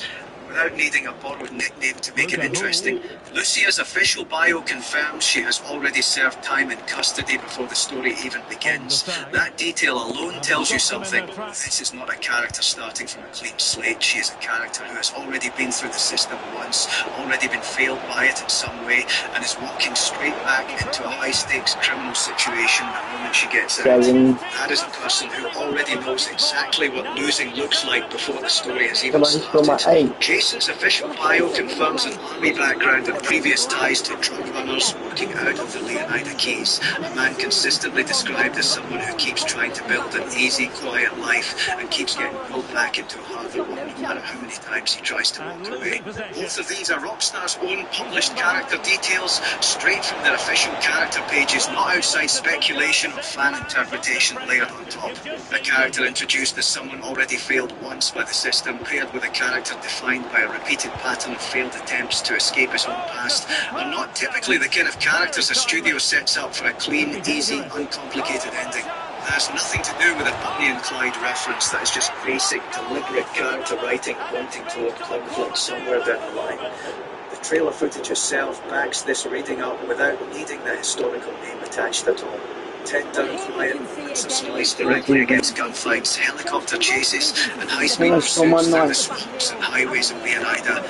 That is not a random editing choice. Trailers are built with intention, shot by shot, and the decision to constantly cut between intimacy and violence tells you those two things are going to stay tangled together for the entire length of the story, which is exactly the kind of structure that builds steadily toward a breaking point rather than away from one, where this actually goes. So here's where I personally land on all of this, and again, none of what follows in this section is confirmed by Rockstar in any capacity. This is my read based purely on pattern recognition across this studio's history, not a leak, not insider information, and not official material of any kind. If Rockstar's writing habits hold true here the way they've held true in every major release over the last 15 years, Jason and Lucia are almost certainly not being built toward a clean, uncomplicated escape from the world they are trying to survive. Two playable protagonists is not just a gameplay structure Rockstar chose for variety. It is also a storytelling tool that lets a studio show two genuinely different perspectives on the exact same unfolding events, and that structure only really pays off narratively if there is a point somewhere in the story where those two perspectives stop lining up with each other. Maybe one of them wants out for good and the other does not. Maybe survival eventually forces one of them into a decision the other one cannot forgive, no matter how much history they share. Maybe the real danger ends up coming from inside their own circle, someone they trusted completely, the exact same way it did for the real Bonnie and Clyde back in 1934, whether Rockstar intended that specific echo or not. It's confirmed anywhere. All of it's theory built entirely on how this specific studio has chosen to write every one of its major stories before this one. Why this matters for how you actually play. If any part of this theory holds up once the game is actually sitting in your hands this coming November, it genuinely changes how you should approach it starting from the very first mission. If some kind of trust, loyalty, or relationship system exists between Jason and Lucia, and to be clear, that specific mechanic has not been confirmed either, then treating every single choice you make as consequence-free could end up being a real mistake once the story starts closing in. Pay close attention to the side characters surrounding them. Watch closely for who benefits the most when things start going wrong for the two of them. Do not walk in assuming loyalty is guaranteed just because two characters are shown being in love at the very start of a story, because Rockstar has spent 15 years proving that assumption wrong over and over again across nearly every game they have made. It also means managing your own expectations carefully going into launch. The internet has spent 2.5 years building an Just 10 minutes to go. narrative around these two characters, treating a journalist's early report and a wave of media speculation as if it were an official promise from the studio itself. If the actual final story does not match that narrative, that is not Rockstar breaking a promise to its fans. Rockstar never actually made that promise in the first place. The promise was...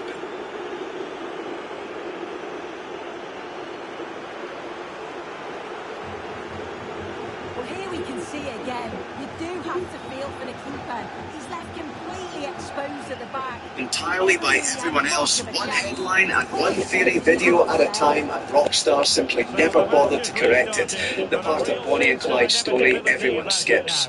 There is another layer to the real history that almost nobody bringing up Bonnie and Clyde in GTA 6 discussions ever mentions, and it might actually be the most relevant piece of all. Some historians believe Clyde Barrow's entire criminal path started as a reaction to abuse he suffered inside the Texas prison system as a young man, both physical and sexual, and that a portion of his later crimes were driven by something closer to misplaced revenge against that system than by pure greed. Bonnie, by most accounts, did not join him for the money either. She joined him out of loyalty and love, fully aware of what that loyalty was going to cost her, and stayed until the very end anyway. If any part of that layer carries over into how Jason and Lucia's backstories are eventually written, it reframes the entire question people keep asking about this game. The question was never really going to be whether these two characters love each other. The trailers already answer that clearly enough. The real question is what that love actually costs each of them individually, and whether the system they are both trying to escape, the criminal hierarchy, corrupt figures inside Leonida, whatever conspiracy the story eventually reveals, ends up being the thing that finally tears them apart instead of pulling them together. That is a much more interesting story than a simple romance, and it lines up far more closely with the deeper, uglier reality of who Bonnie and Clyde actually were than the surface level movie poster version most casual fans have in their heads. Rockstar never called Jason and Lucia Bonnie and Clyde. Journalists did before the game even had a trailer, and the label stuck because it was a good story to tell. Whether GTA 6 actually follows that shape is not something anyone can confirm right now. Not me, not any leaker, not any outlet still running headlines built around it. What we do know for certain is that this studio has never once given players a clean, uncomplicated ending to a relationship it built up this much. If that pattern holds one more time, the ending waiting for Jason and Lucia will not need a borrowed nickname to hit just as hard. 12 now.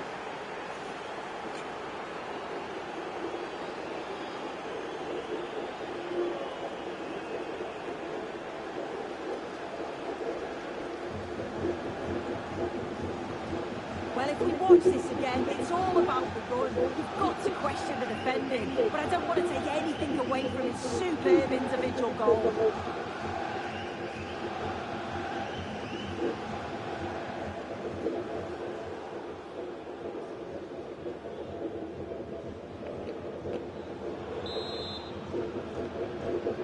There's the final whistle, and the visitors move on. Well, it was all a bit of a canter, to be honest. Dominated pretty much from start to finish, and the result was in little doubt. They'll be full of confidence going into the next round. Well, just the sort of performance they were looking for from the talented Kylian Mbappe. Yeah, he was absolutely brilliant. He just looked a class above today. Every time he went through on goal, you thought he'd score. Very clinical and ruthless performance.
Insanity. That is going to be our next 2 days.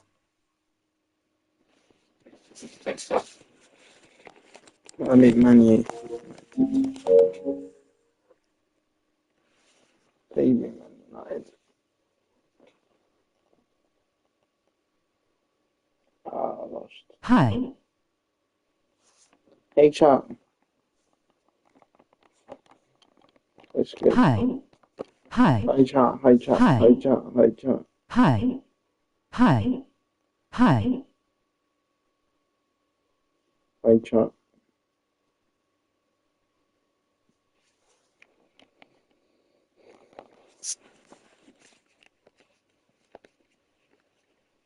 You're ignoring me. I'm not ignoring you. What do you mean? I just said hi.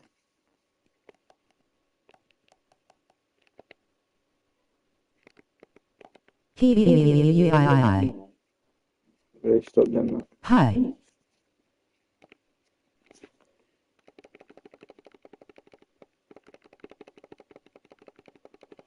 Hello. Hi, chat. What's up? You should be able to hear me.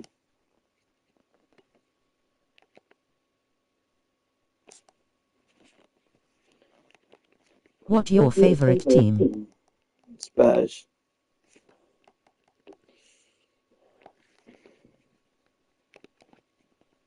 Yeah, I support Spurs.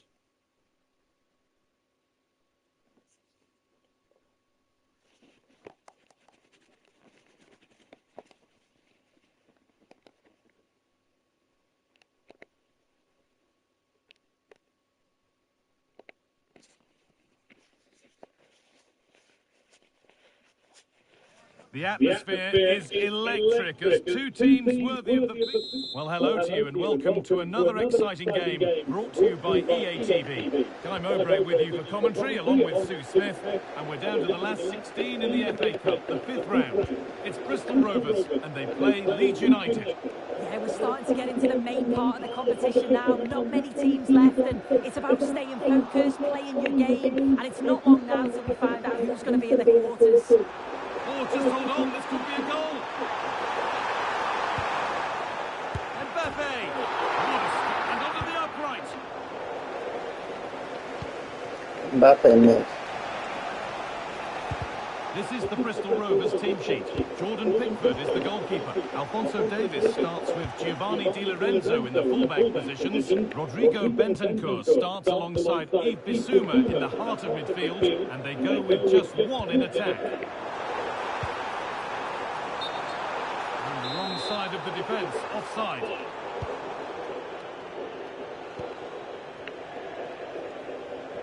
We've seen another brilliant start here, clearly getting the upper hand tactically once again. Oh, definitely. They played their cards right in each encounter so far, haven't they? And offside rules the assistant referee.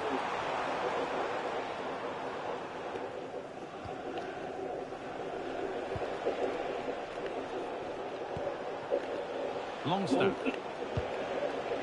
Stroud. Anton Stack. And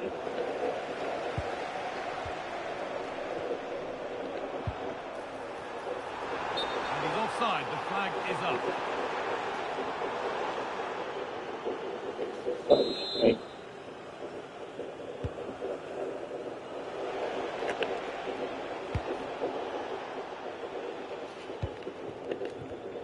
Oh, that's really well cut out. Bissouma. Mbappe. And it's offside here.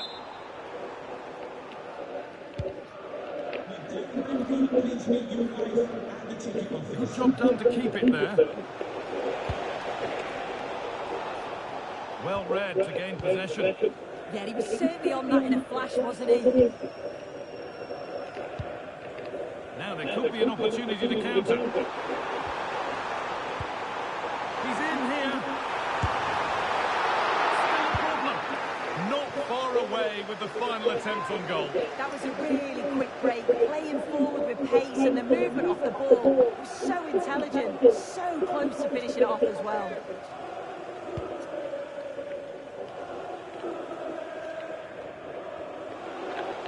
Going up through the gears now.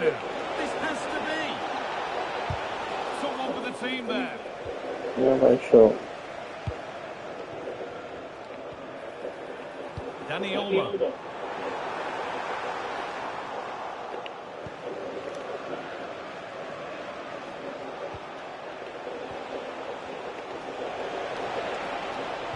Ball lost and the chance gone.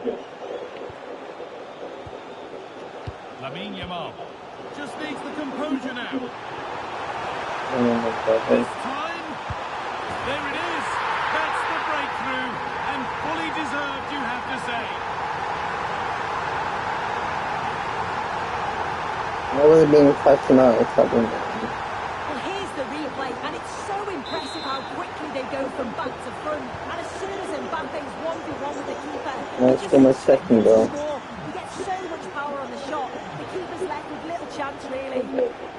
Looking like they mean business here. Well, it looked promising, but only up to a point. Now there could be a chance to counter. It's a terrific carry forward, this. Mbappe! Oh, you can't stop them now.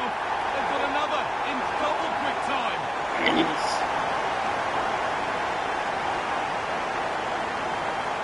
Well, here's the replay. He does really well. He takes his man on with ease. And then once he's through, there's never any doubt, was there? Hits it hard and true, and the keeper just can't react in time. He's come away with the ball.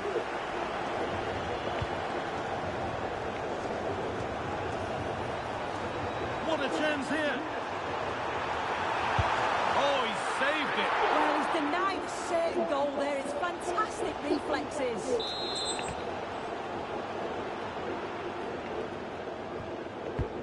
The corner is fired in.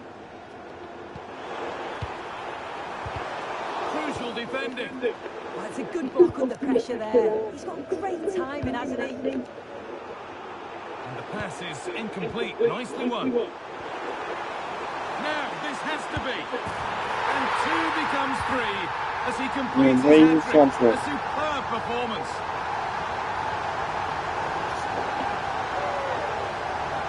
Well, this is a neat and tidy finish. His movement is great. He finds a yard of space, and then it's so composed. got it back now.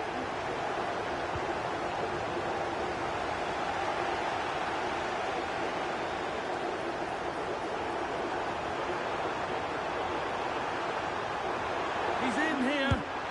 And another goal. Surely they're home and Let's dry go, my with the fifth win goal. now.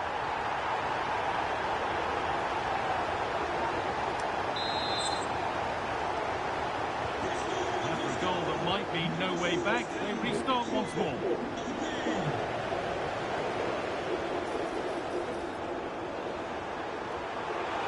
And he's in there. Oh, this is getting unbelievable. It is an absolute thrashing.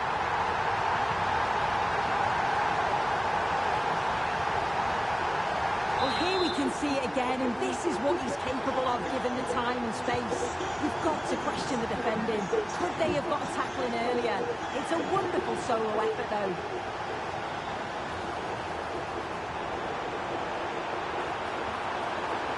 Oh, chance. Brilliant work by the man in goal. That's a top stop. Yves Bissouma. Mbappe. Oh, what a save. Razor-sharp reactions. Over it comes. Making decent progress here. Now he's in. Oh, crucial tackle to deal with the danger. Oh, I thought they were in there. Shut that down well.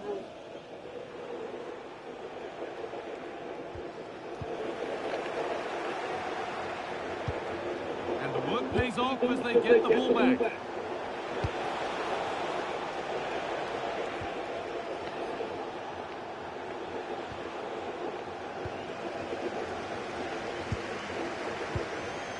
Mbappe. Making good progress here. And it's open. Hello. Hi, chat. Razor sharp. Oh, talk about reactions. How good were his then? It's such close range. That's a brilliant save. Fantastic work in the That box. should have been a penalty. And the referee's alright. whistle brings the first 40. 5-0. I mean, need to score another 5. The action resumes. Let's see what this half brings. Beaten easily here. What's your favorite team? Spurs. Magnificent and memorable match. Yet another goal. Spurs all the way.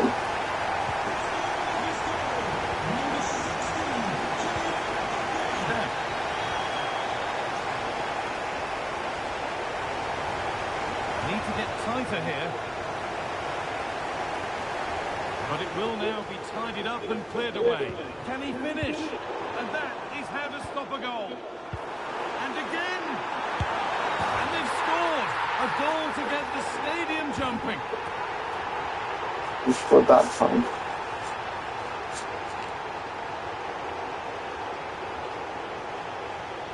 Well, just take a look at this. You can't be done Oh, with Danny possession Elmo in the scored his defensive first third, goal. because you'll get the ball taken off you. We'll just have to see how they respond now. Just a little untidy. Go on, Mbappe.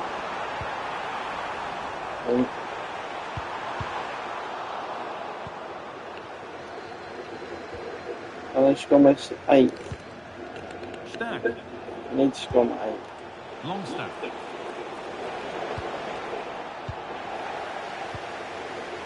I'm sure, like most of us, you've been following the transfer saga that seems to have gone on for a while. But now it's gone through, so deal done. Yeah, this is a bargain. The club's going to be so pleased with their business. I'm looking forward to seeing him play, and hopefully he'll start off really well. That's where it ends. On he goes, terrific. Ooh, got in the way a bit.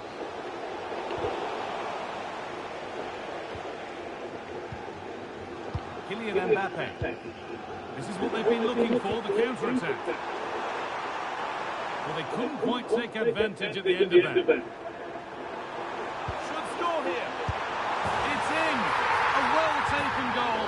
And no wonder he's on off celebrating.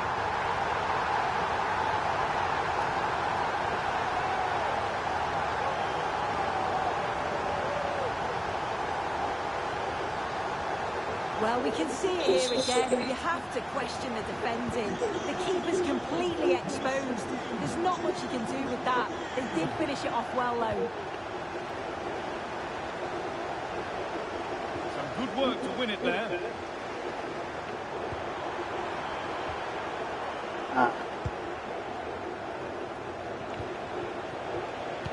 Nice for my night.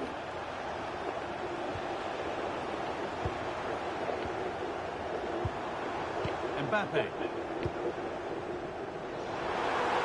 the hard work pays off. They've won the ball. What a chance here.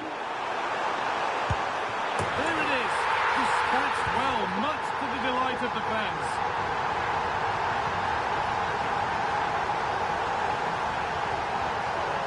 Nice for my tent.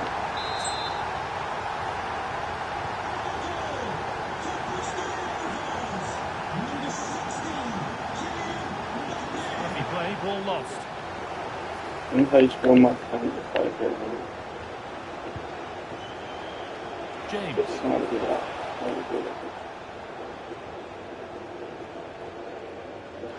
And play on is the verdict there. Now there could be an opportunity to counter. He's in here. And a fast break ends with a finish that didn't miss by much. He certainly broke with pace and with quality. The movement off the ball was difficult to mark. The only thing missing was the finish. Need to be better with the ball. Played in with that. Oh, it must be here. He's given it. Penalty.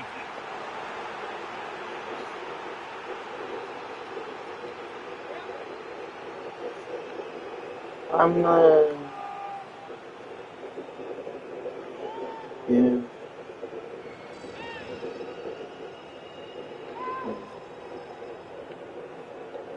I shouldn't share it. What the hell? I changed the fucking player. Whatever happened, he's got it all wrong. It's a poor miss, that.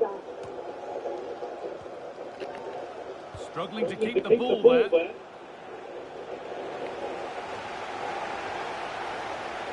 Good work to beat the challenge. But that's where it ends, with the ball won this time.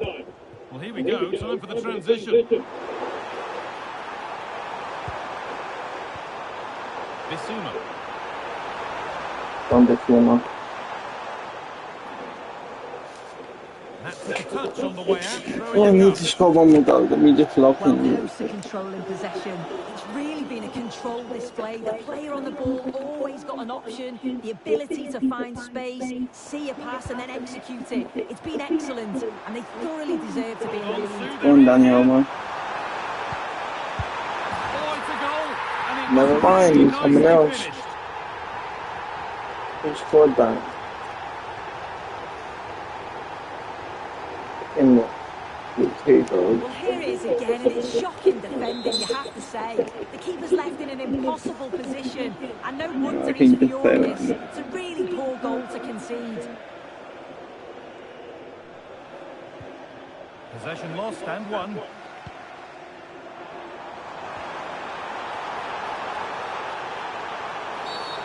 And there's the whistle as the ref gives a free kick.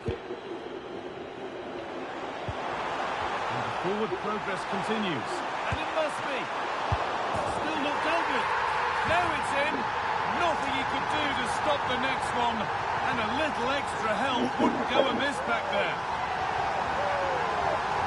This is all about making sure you anticipate what could happen. It's a good shot towards the far post. The goalkeeper manages to get something on it, but it's brilliant how he reacts, and what a fantastic finish. It's sloppy in possession. This has to be. And they've scored. A goal to get the stadium jumping.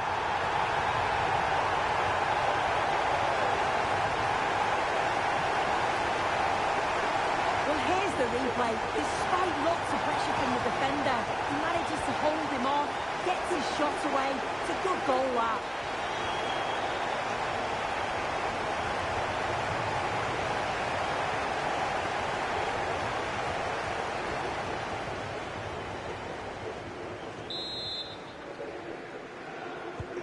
Off we go then after a goal that could very well be the last act here. Just needs the composure now. Hello. Hey, Sean. He's put that one away What's that? very nicely indeed.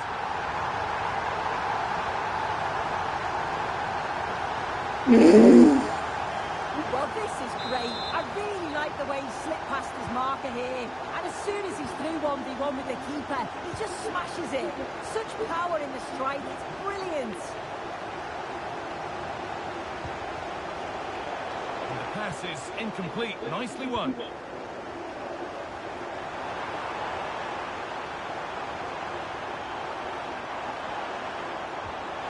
What a chance here.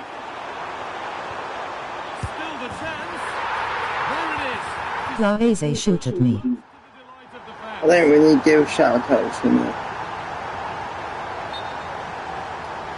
But welcome Well, we into can see it here again, and you have to question the defending. The keeper's completely exposed. There's not much you can do with that. They did finish it off well, though.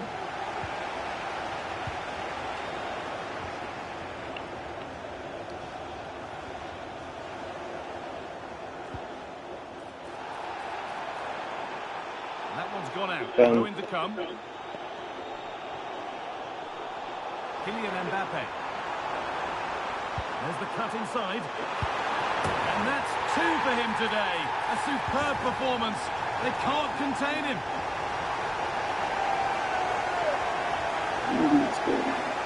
That's it. Then you get it.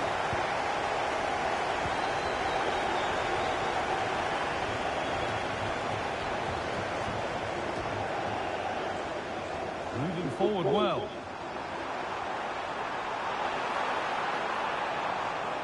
Oh, maybe a bit of space now. Well, that's what he's there for. It's a good stop. That will be a corner. It's been delivered. That's far from the ideal delivery. It's hit the first man. Good 15 now. The final whistle Yeah. has been celebrations around the ground. The home supporters have got one. 15 now. Ooh. No. Right.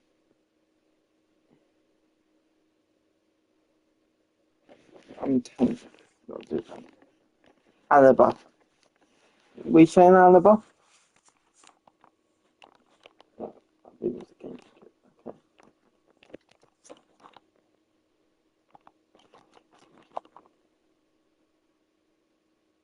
Ooh, I can do it in a different club. But look, I'm alright. Oh.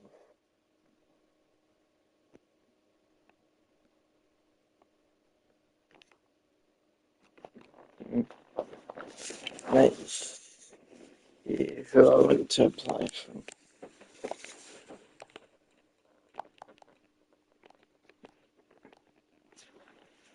I quite like Spurs the most. I might go with Spurs.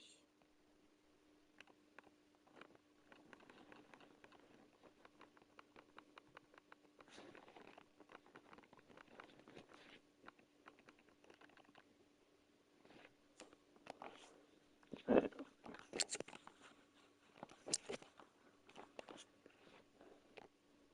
Right.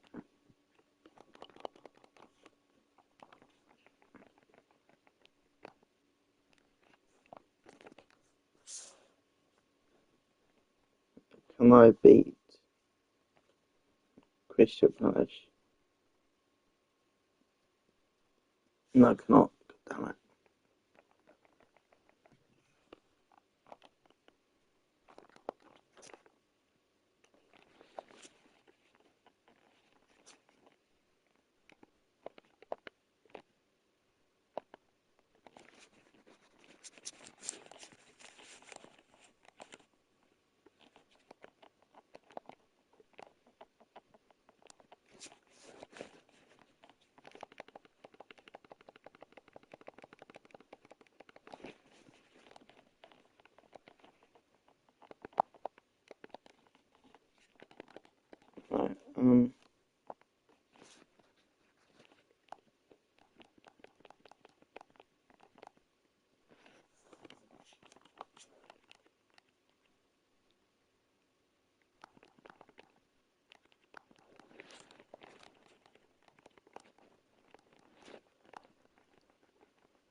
Left back.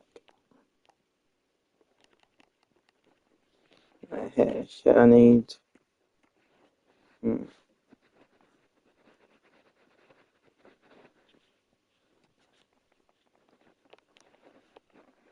need the left wing.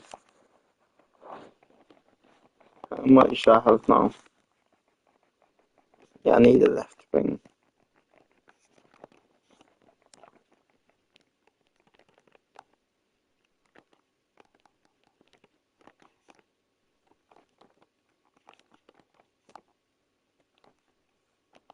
Yeah, fuck that, right. Okay, so let's go to 18th.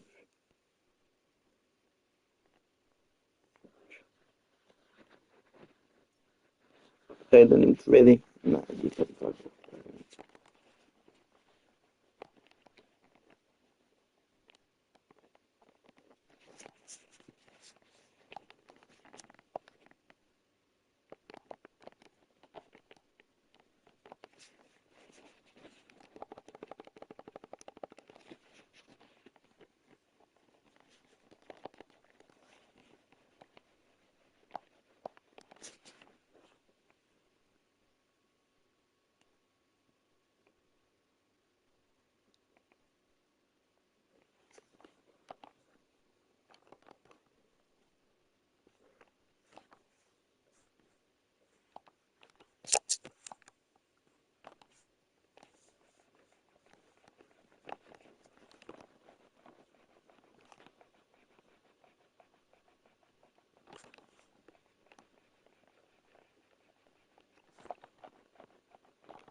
And suddenly, Maksha.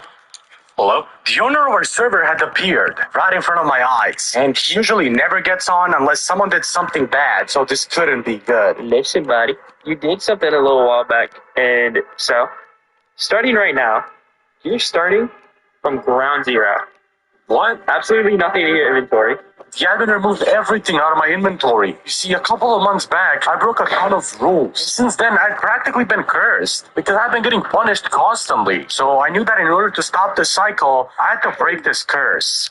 But first, I had to actually get down from here. And luckily, because this platform was made out of wood, I had an idea, which I can try to land on, but I'm gonna need to get these blocks. Please. And in order to get down from here, I needed to get enough wood so I could bridge towards the safest area. Give me the block. Please, I need you. Are you serious?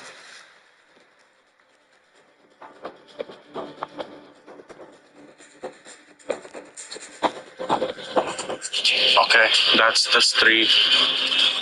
That is enough for 6 slabs. 1, 2, Short 5, 6.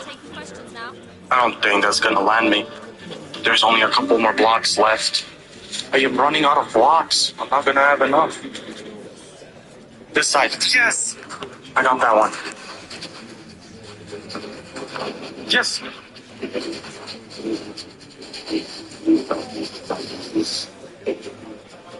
This freaking cloud. I got it. Yes! Oh my. And if you want to check out the full video, click the link right below my name. I was chilling in my favorite Minecraft.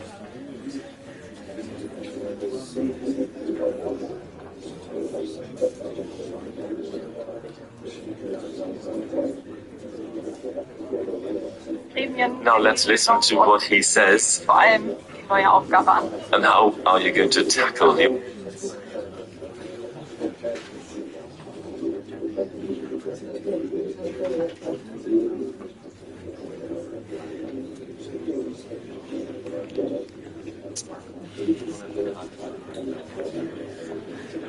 Okay, thank you. We'll be wrapping.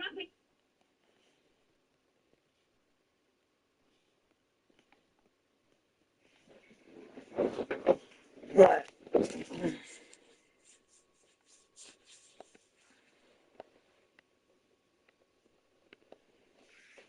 Well, it's a real privilege for us to get in there and see a confident... A warm welcome on what is a perfect day to watch football. I'm your commentator, Guy Mowbray, delighted to be in the company of Stuart Robson. And we're all set for a pulsating quarter-final, the 6th round of the FA Cup. It's Wrexham, and they take on Bristol Rovers. Well, what an occasion it is for this club and its supporters. These are the games that they dream of. No doubting they're the underdogs. If they can frustrate their opponents, stay in the game up until half-time, you just never know. Hopefully we get a great cup tie and maybe even a massive surprise. And the defence has done its job to stop any trouble brewing. Now, surely. Well, that hasn't taken long. In front already. Well, let's take another look, and you have to say the defending is so poor. That's far too easy. The keeper had no chance there.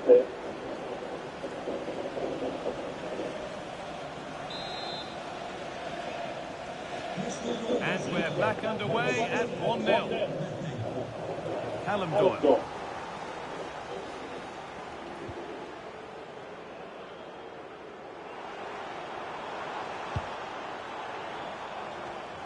Read the pass well and cuts it out. Danny Olmo. That set up the chance. And offside rules the assistant referee.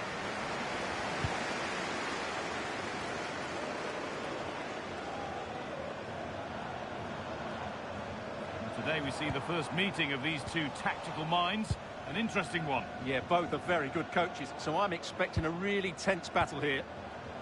Working the ball really nicely. And that's where it ends.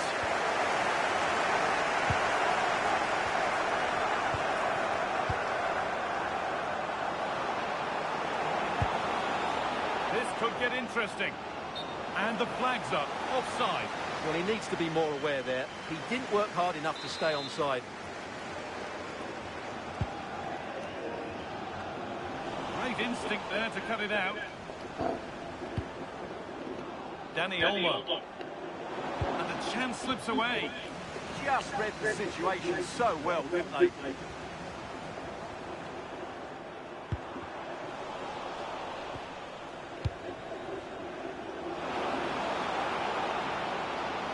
Real chance.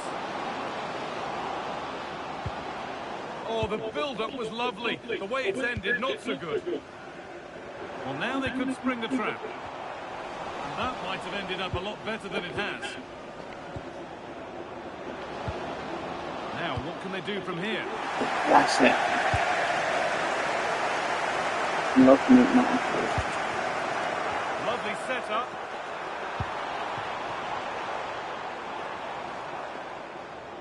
And unable to retain possession. No sign of stopping yet.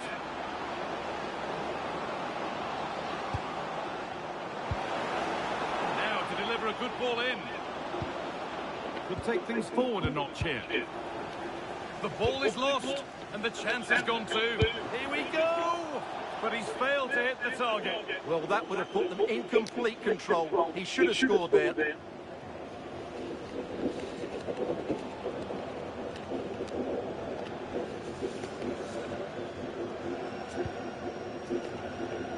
Only 1-0, is that it? Okay. Oh, that's been won really smartly. Just needs the composure now.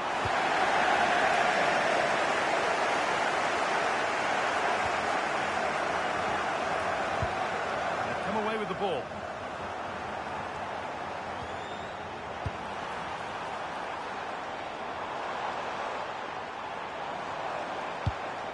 Now this could make something happen. Now they have to make the most of it. And he's won the ball to stop the goal.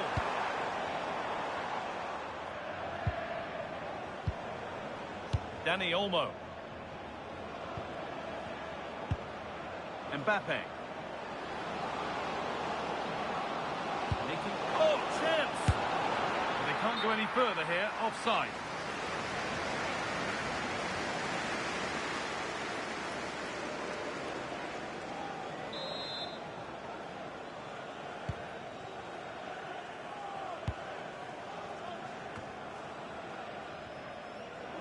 And the work pays off as they get the ball back.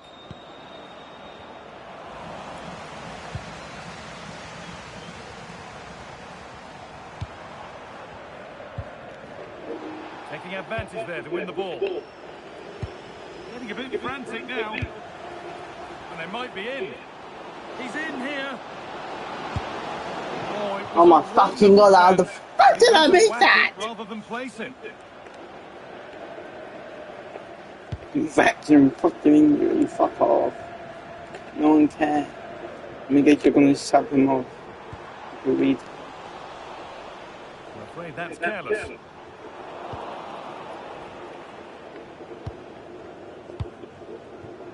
Dani Olmo.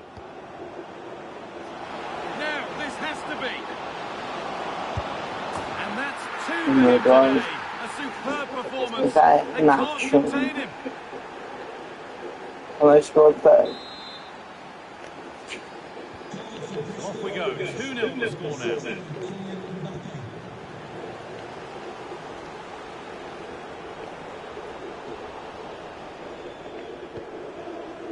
now. That's really well cut out. Ganita.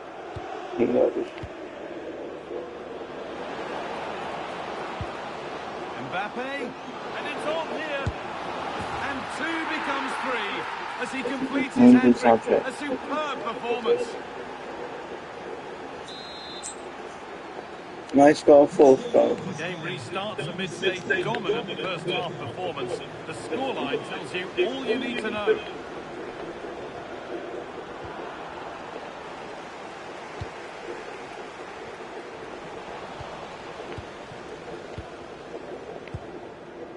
And it's been cut out. There's the turnover.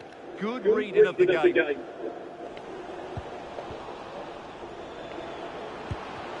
What a chance here. And another. 4 to the good now. Any ideas of this being a contest surely over? Well, just look at the defending here. They just don't read the danger. It's a poor goal to concede. So the lead now 4-0 as the game restarts.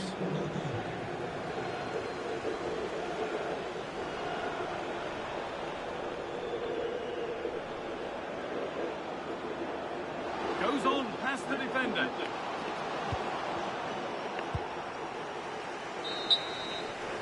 And that'll do it. The end of the first 45 minutes here.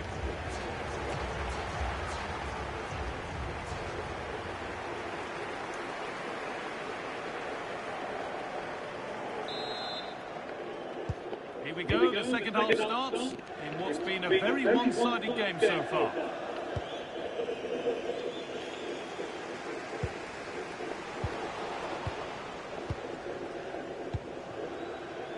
Bissouma. This has to be. And what a reaction And that is... Yeah, that's a really good stop. Just made himself look so imposing.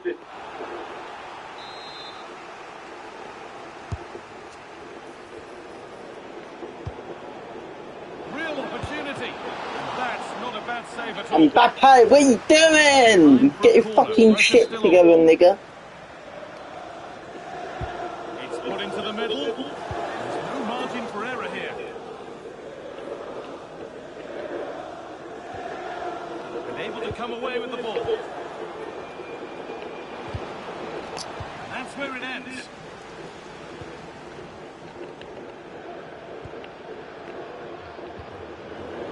Space out wide, and they're using it. Just needs the composure now. It gets better and better. An absolutely rampant display. There's no stopping them in this kind of mood. And off we go again with the gap now a full 5-0.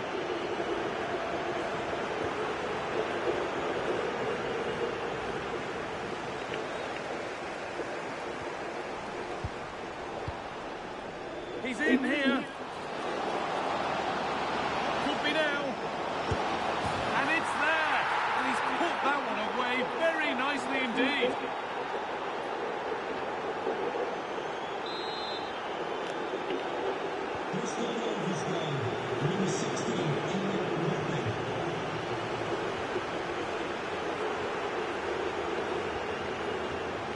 Turnaround in possession. Excellent positioning. And the game will stop. Offside. And let's go with 7th goal. They've come away with the ball.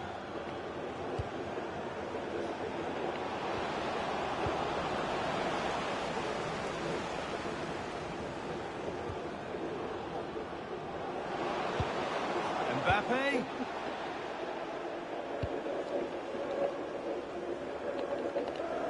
Let's go with 7th. Should be able to. This could get interesting.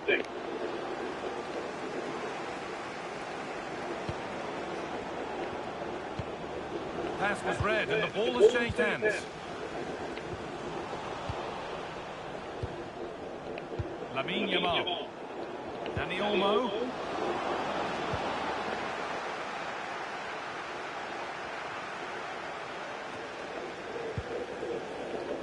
All one, well read.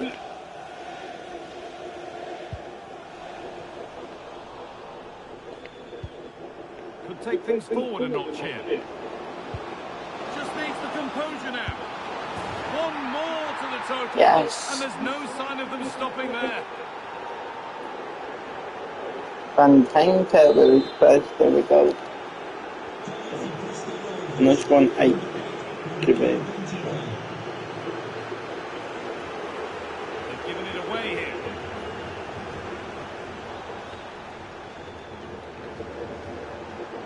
And let's go on 8th goal.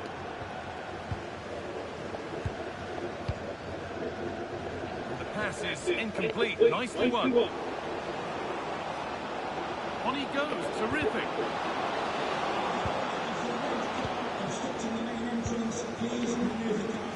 This could be dangerous. And it must be.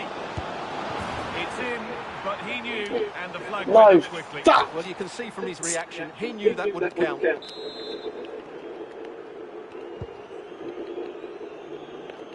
And let's go on 8th. Should be able to.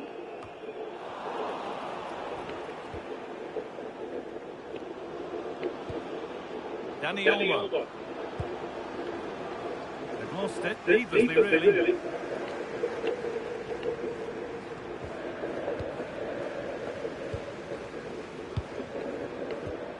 Dani Olmo. And that has been adjudged to be offside. Defense, come on. Good work to recover possession.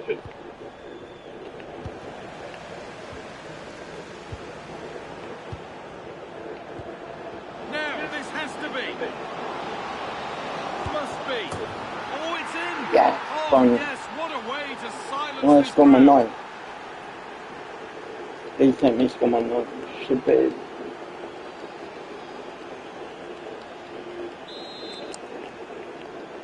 know.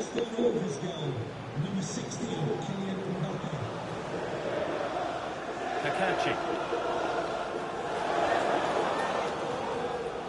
And it's been cut out. There's the turnover. What a chance here. Oh, it's a goal. And it was really nicely finished. I might finish, I will score my 10. There's a fatalistic air to the kickoff. They're out of it now.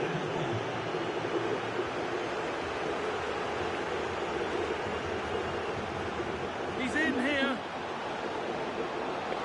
Now maybe. And they've scored. And all the noise Holy is coming from 10. the away end. I score my 11. Well, as you can see, he's a great talent. What a run, what a goal, and what a player he is. Good work to regain possession. Allowed to go a long way with this. They've got another, and he's got another. 2 for the game. I score my 12.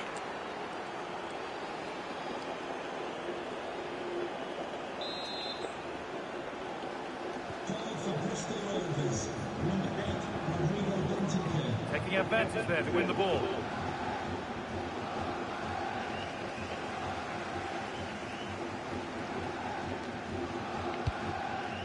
And we've entered the final 5. Ball given away.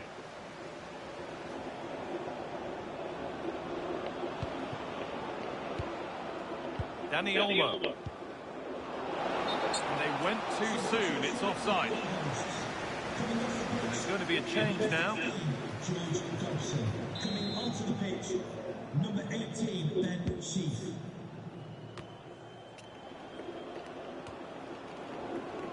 A turnaround in possession. Excellent positioning. That's a good pass.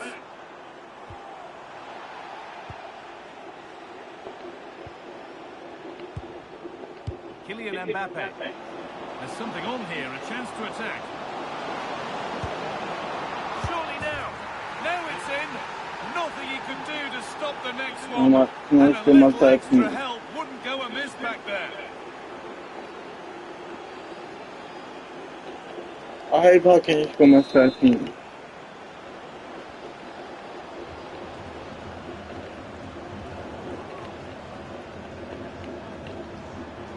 Moving forward under no real pressure. And it's a wild, wild attempt from range. Not one for the highlights. Well, we know he can hit them from that sort of range, but that was a poor effort in the end. Yves Bissouma. And it's all over, but not for the visiting fans. They can look forward to seeing where the competition takes them next.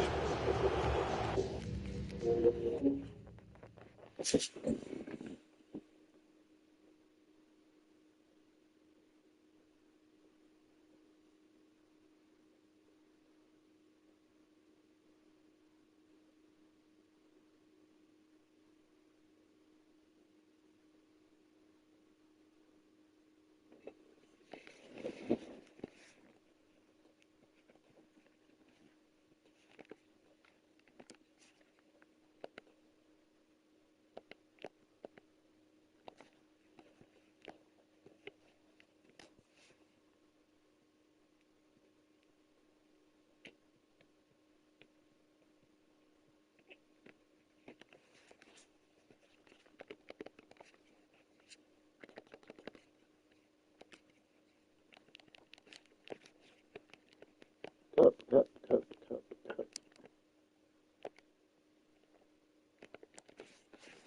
Ooh, can that beat Manchester City? Haven't. Can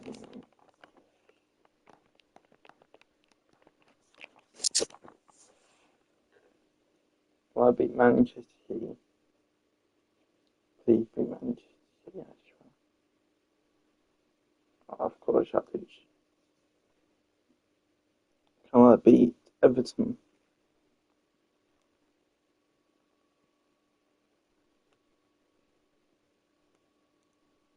Drew. Okay. Can I beat Chelsea? cash.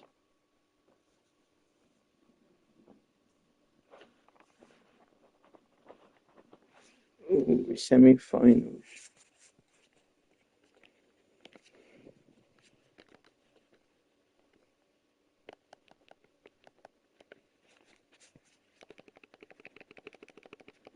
Oh, good.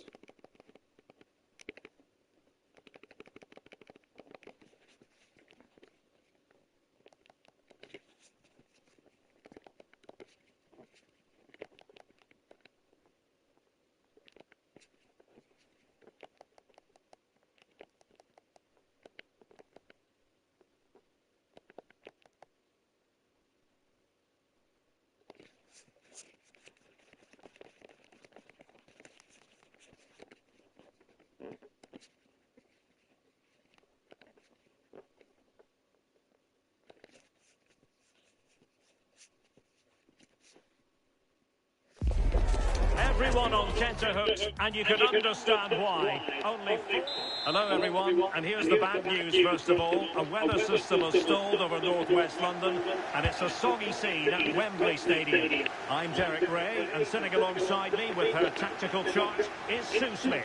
And we have action from the semi-final stage of the FA Cup just moments away. It's Bristol Rovers up against Newcastle United. Yeah, it's a big game, isn't it? It's a chance to get into a final and win silverware. This is where the leaders and the experienced players need to step up, settle any nerves. Should be an entertaining match, this. A look then at the starting 11. Jordan Pickford begins in goal. Rodrigo Bentancur plays alongside Ibusuma in the centre of midfield. And lining up through the middle in attack today is Kylian Mbappe. Chances on. Dealt with it brilliantly.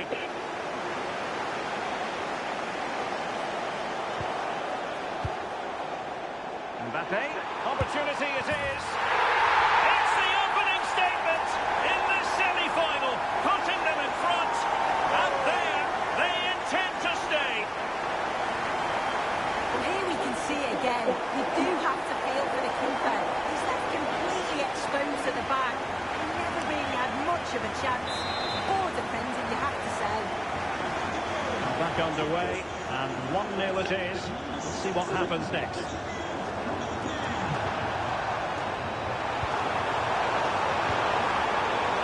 Oh, I thought they were onto something there. Yeah, I like the approach play, but just like that final pass, didn't they? Mbappe.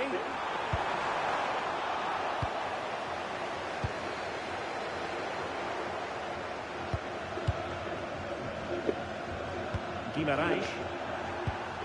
Was spot on with that challenge.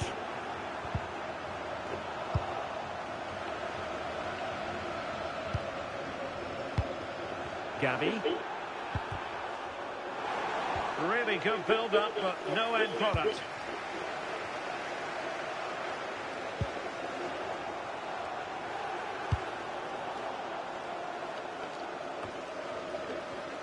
Well, Newcastle have it back now.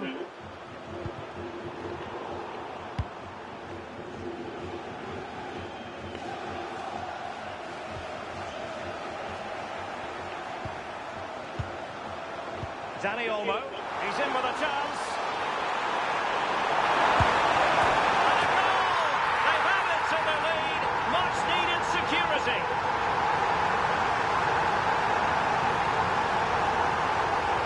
Well, here's the replay, and just look at the way he glides past the defender. Makes it look so easy. And once it falls to him like that, it's a routine finish. Cool and clinical. And he's through here. And it goes! Well, it's one goal after another. A highly impressive performance.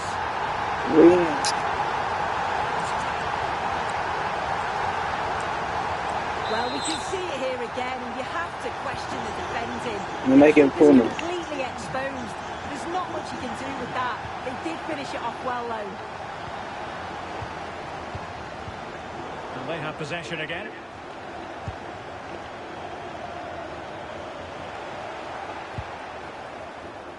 Flag raised for offside.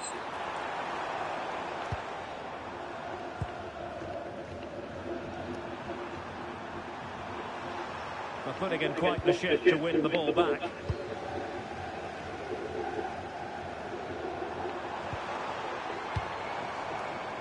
Yamal. Here's Mbappe. Yamal! Oh, monster! And there is the goal to make it a hat-trick! Excellence in finishing, there for all to see! Let's go. And this is turning into something of a rout. 4-0. Referee had a good view of that one.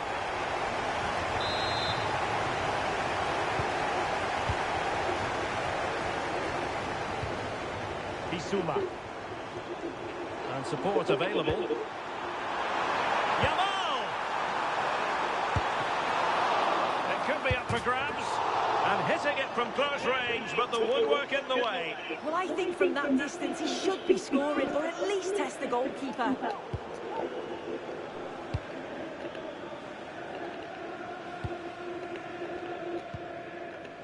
Gavi. Tonali with it. Possession one. And he's broken free. Oh, burying them beneath an avalanche of goals. No let up here.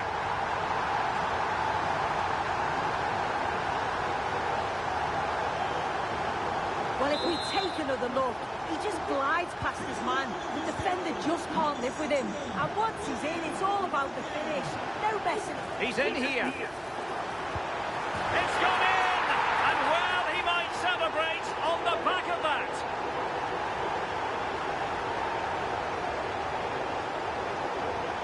Well, look at this really clever move. It's such great skill to beat the defender. But even then, it's far from easy. He does just enough under pressure. And it finishes it brilliantly. It's a really nice goal.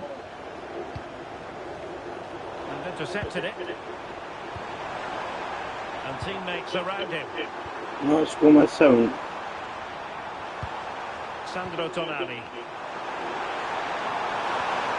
Just the challenge that was required.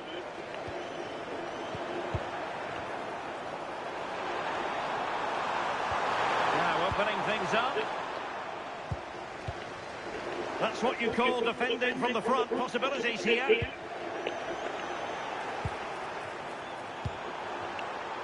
Did really well to get through. And a shot. And the keeper taking care of the situation. And snuffed out the danger immediately. Promising position, this. Wisa. Not out of the woods yet. Well, no way through in the end.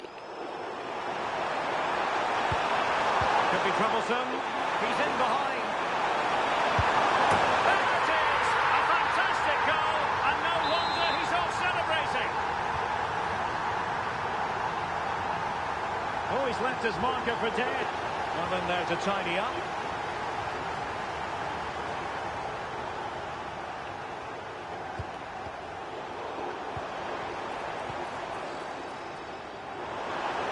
Oh, big chance.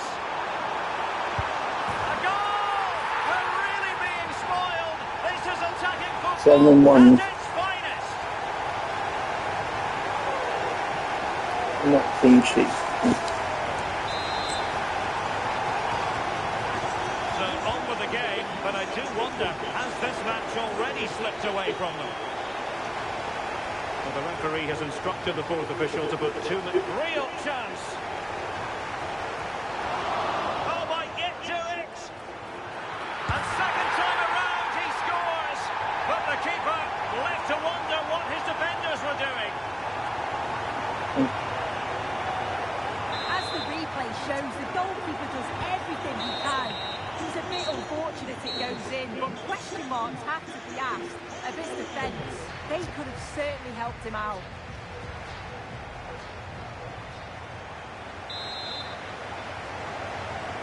Well, underway once more, and it's going to be fascinating to see what developments occur in this second half. Space for the Magpies in the wide position. Will it be? Well, he tried to put everything into the shot, but couldn't find the target. Oh, he's lost possession.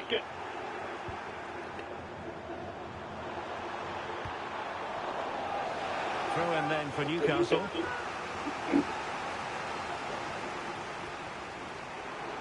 There's space for them here. Wisa. Corner awarded. Well, they've decided to make a change. And a good intervention.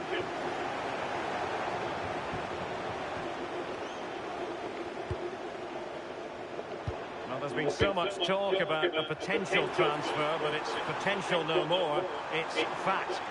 Yeah, I think this is a... Oh, he could be in trouble. It's a comp.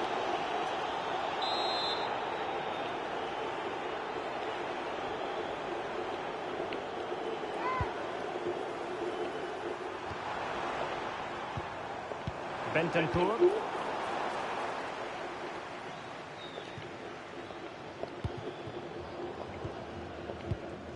And we have more live Premier League action coming up for you soon on EA TV. It's Bristol Rovers facing Southampton.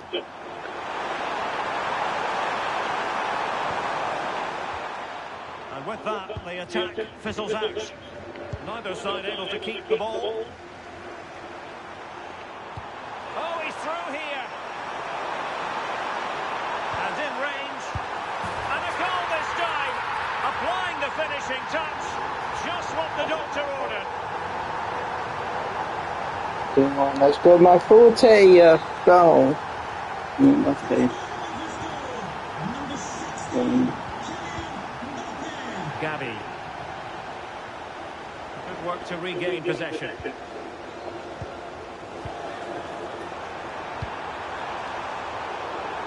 Oh, what an opportunity. And there is the goal. He's found the net. Joy unconfined. One score my 11.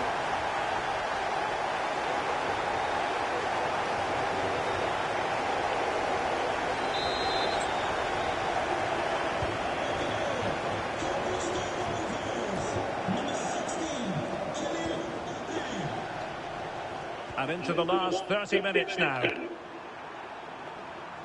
And we have more live Premier League action coming up for you soon on EA TV. It's Newcastle United facing Manchester City. Very quick thinking there. A real opening now. A goal! He's dispatched it, much to the sheer delight of the fans. Well, here's the replay, and he does really well. He takes his man on with ease, and as soon as he's through 1v1 with the goalkeeper, he just goes for power and smashes it in the net. It's a quality finish. And no luck keeping possession.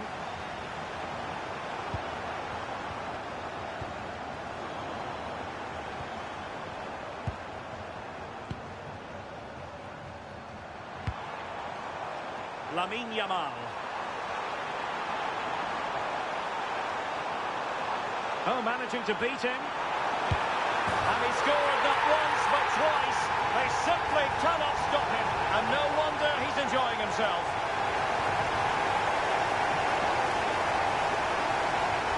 Well, this is so smooth. Look how he slips past his marker. And then from that sort of range, he's never going to miss that, is he? It's an easy finish in the end.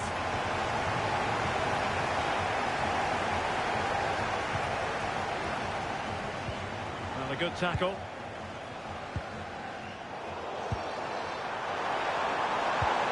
Oh, they were in a decent position too. Into the final 20 minutes.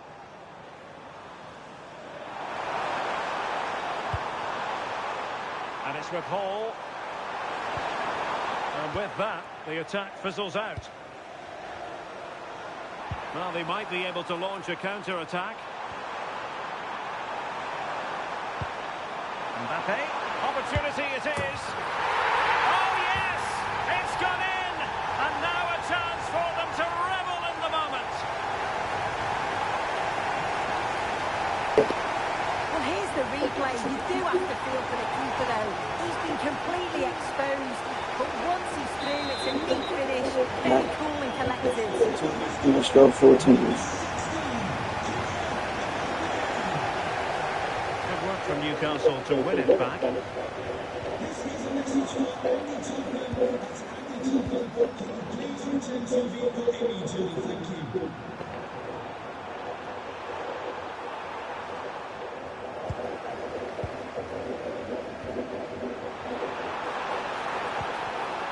Went in strongly, decisively.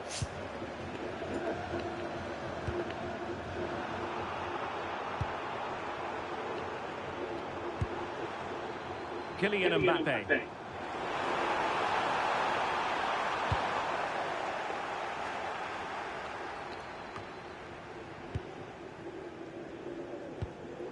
And a tiny challenge.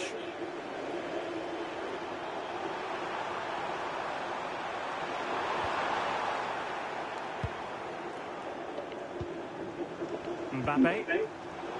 And showing good game awareness. And teammates around him.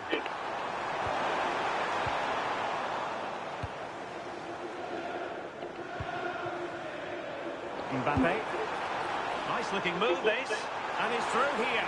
Go on, mate. And perhaps Oh, you not fucking melt. enough with only the goalkeeper to beat. Most for my 14th goal. It's a decent effort. I just Should be feel able lacked to, that punch sure. with the finish. I have enough time to score my 14.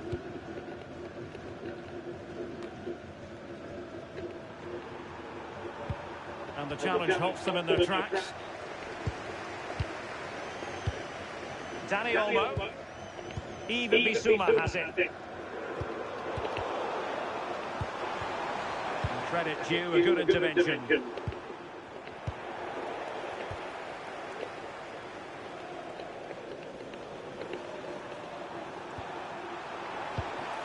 It's a neat move. Can he put it in? No nonsense clearance.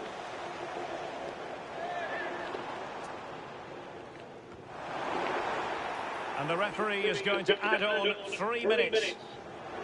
Well, he tried in vain to get himself back on side.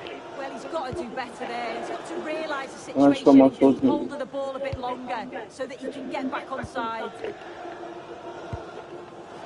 And it's with Hall.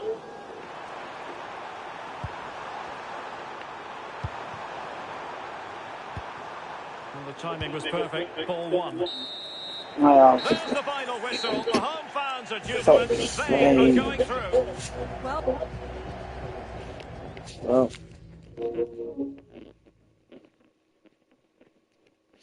To the finals it is.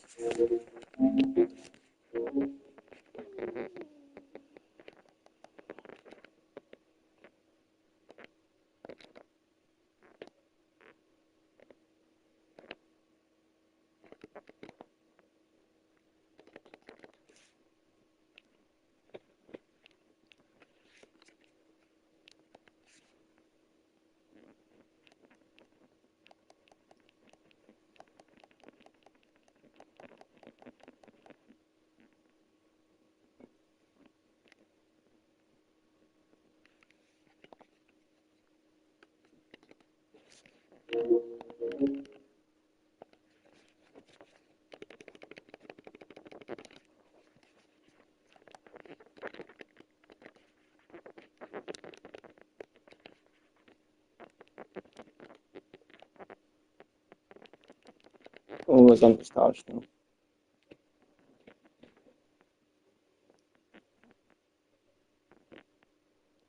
I beat Southampton. I beat Fulham. No. Cool. Okay. Can I beat EFC? Cool. Oh.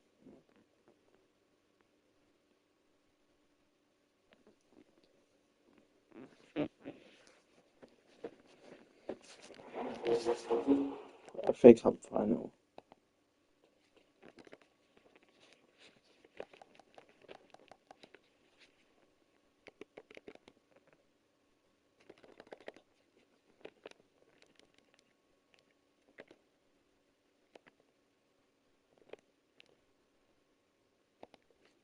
I'm gonna go.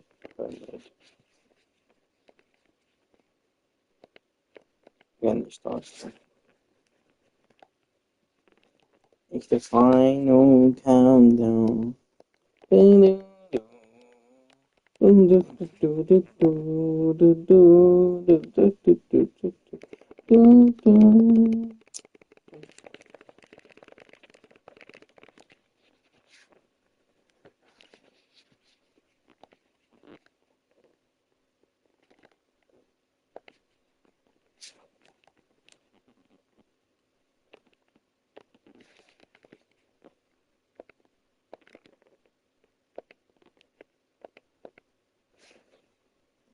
Right, all my players are good. Raring to go.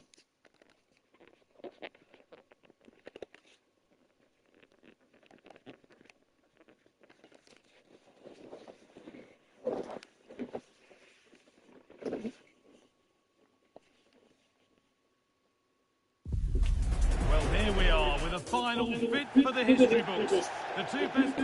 Well, thank you for joining us. Not that you'd be anywhere else today. The countdown's over, and we're all set for the start. My name's Guy Mowbray, with Sue Smith alongside me to give the professionals' eye view on what will hopefully be a memorable FA Cup final. It's Arsenal, and they take on Bristol Rovers. Well, it's been a long journey for both teams. It's a great opportunity to win silverware. They've both played some lovely stuff along the way, and I'm sure there's going to be nerves, but it's just about controlling them. This should be a brilliant game. Oh, just hold on, this could be a goal. And that is a magnificent intervention. This is the Bristol Rovers team sheet. Jordan Pickford stands between the posts. Alphonso Davies starts with Giovanni Di Lorenzo in the fullback positions. Rodrigo Bentancur starts alongside Yves Bissouma in the heart of midfield. And the main man up front is Kylian Mbappe.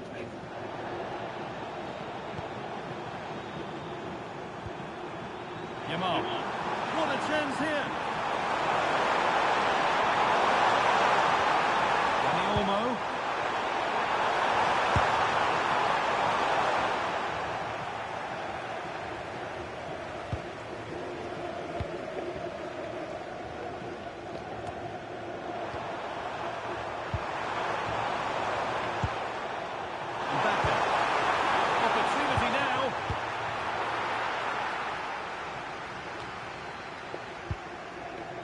Been on the wrong end of this fixture of late, and that really needs to change. Yeah, it does, and they've not got the best record against them, have they? I'm sure the manager's going to have a plan today. Let's see how they go, eh?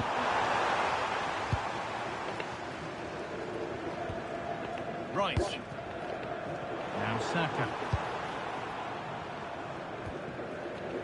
Kivior. Taking advantage there to win the ball. Lots of room for them now. It's for the lead. Still problems for them here. But he can't do anything to keep him back. You can see the frustration, tinged with fury, at not getting more protection from those in front. Zubimendi. Moving the ball well here. Yeah, they do keep it really well, don't they? He's in here. And a magnificent save. Yeah, he anticipated the shot, made himself big. That's great stuff. And the ball comes in. Timber. And it's opened up. And that one's cleared. Kylian Mbappe.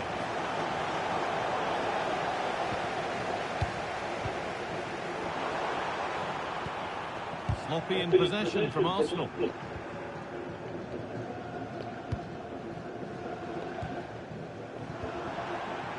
Kylian Mbappe.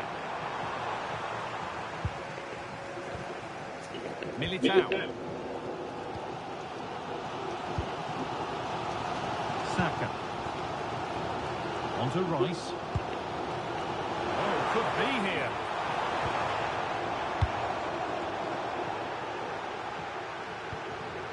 Teeing up the chance now.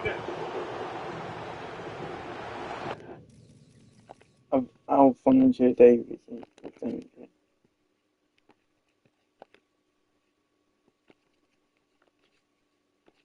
quality.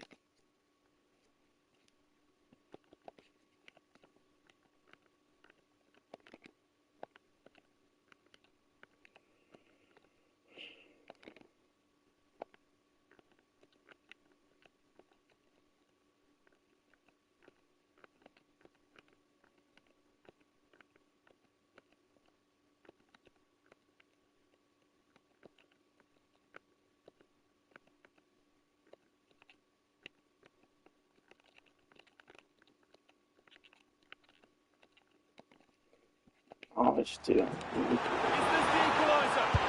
And a solid stop. And there's going to be a change now. And they take a short corner. Good cross into the middle. Well, they've done the hard work, it seemed, but no end product.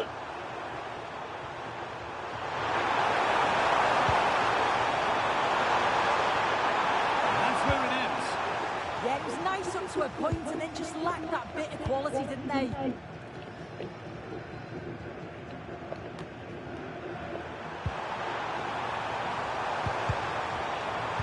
Confident push forward. Untidy in possession there.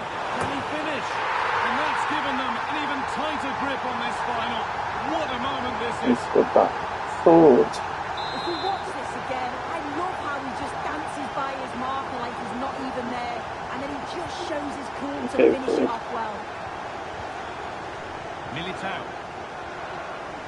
Zubimendi. Given away by Arsenal.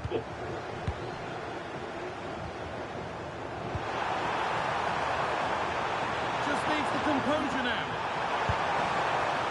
Oh, he can't believe he hasn't scored.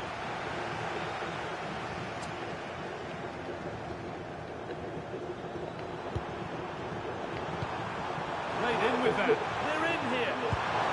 Please. They Please. what? They what? Please.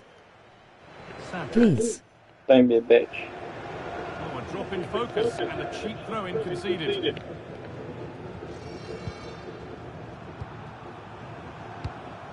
Kylian Mbappe. This has to be.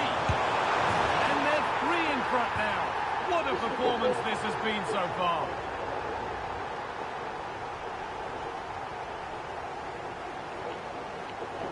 Lamine Yamal with 11 goals. And we're back underway. Already you have to wonder if there is a way back. Please. Please. Please.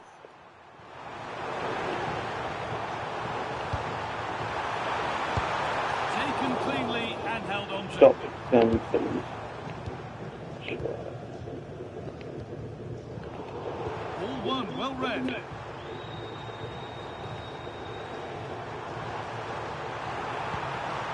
Saka, and that's nicely won to see off the threat.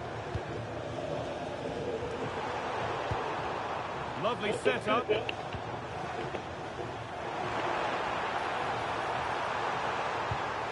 into the middle. It's in. A well-taken goal. And no wonder he's off celebrating. And we're back underway at 3-1.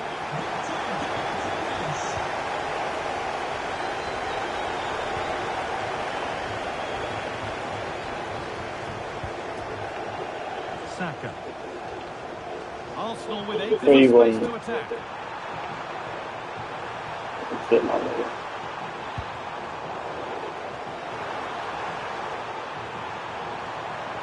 Put into the box. Just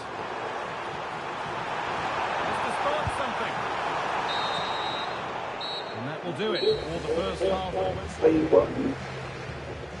And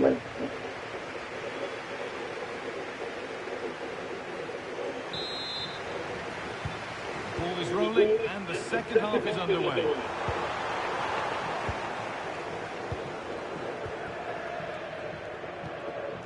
Kivio. Onto Rice. Jurriën Timber.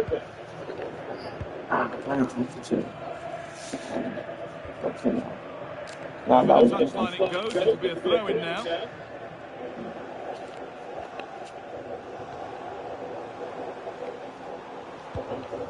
Zubimendi.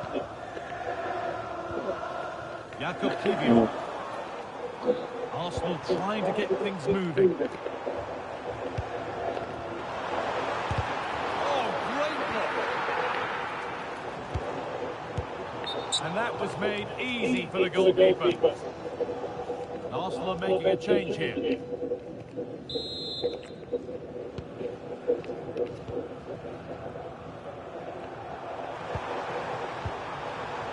Mbappe.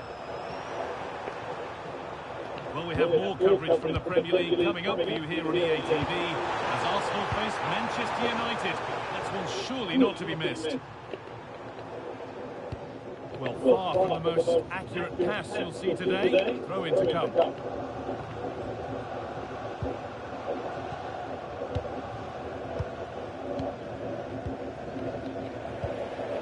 Giovanni Di Lorenzo. Well won, but the ball out. Bissouma.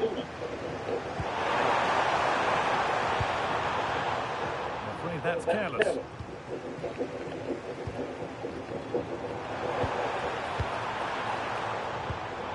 Setting up the chance. The attack broken up.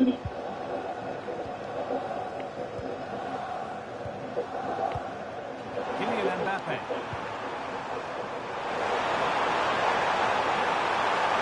Oh, that's how to win the ball. Yeah, good position in there, wasn't it?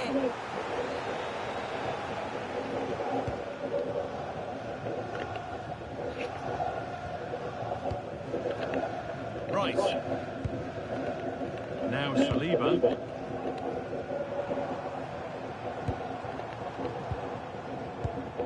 Moving the ball, trying to move the defenders.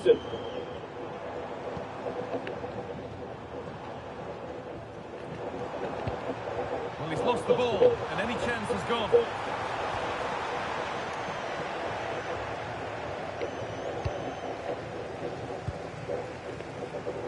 Oh, he's done well to get past his man. And it must be. And a marvellous save. Well, he just shows great reflexes and agility to keep that out. It's a top-class save. And into the box it goes. Made the connection, but that was really catching practice. And that hasn't worked out. It's gone out for a throw. William Saliba. On to Rice. This could get interesting. What a chance here. It's in, and it really is happening for them now. They're right back in the contest.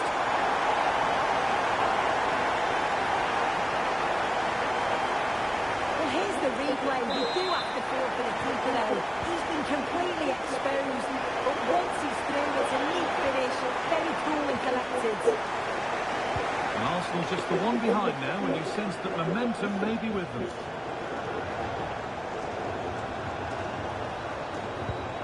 William Saliba. And they won't be going any further.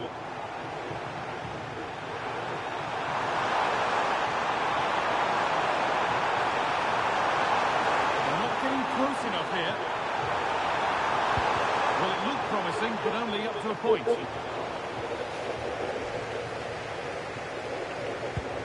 Rice. William Saliba. Does anybody want to make a challenge here? The ball is lost, and the chance has gone too. And the whistle goes, free kick awarded.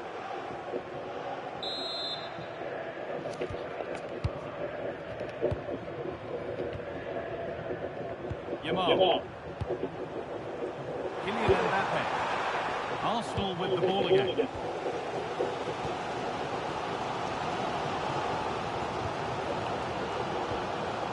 Zubimendi. Need to find a way to that late leveller, and this could be it. They could level it here.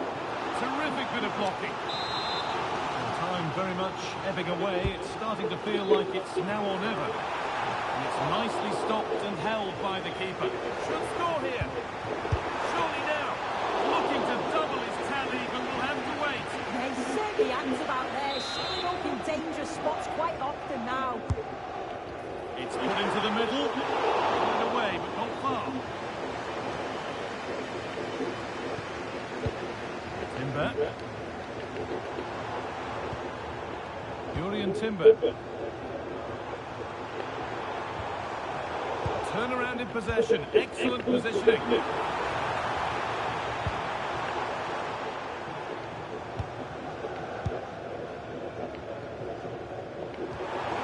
Giovanni Di Lorenzo. Now there could be a chance to counter. And that's where it ends.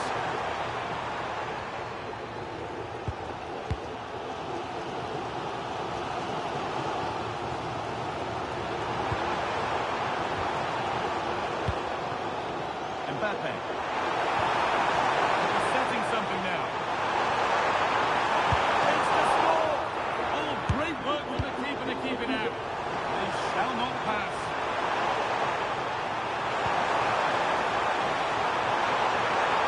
And it's on now. Oh, he stepped that out nicely. Declan Rice. Now Saka. Vision in that pass.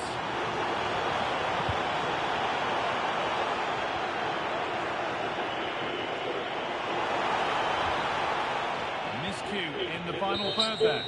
And Yes. that full-time whistle will sound so sweet. They've done it.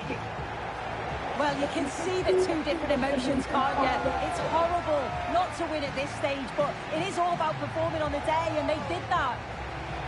Look what it means on both sides of the coin. The joy is clear to see, as is the disappointment. Wonderful scenes.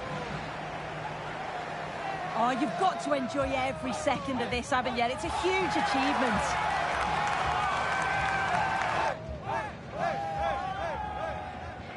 Well, now the players gather their thoughts.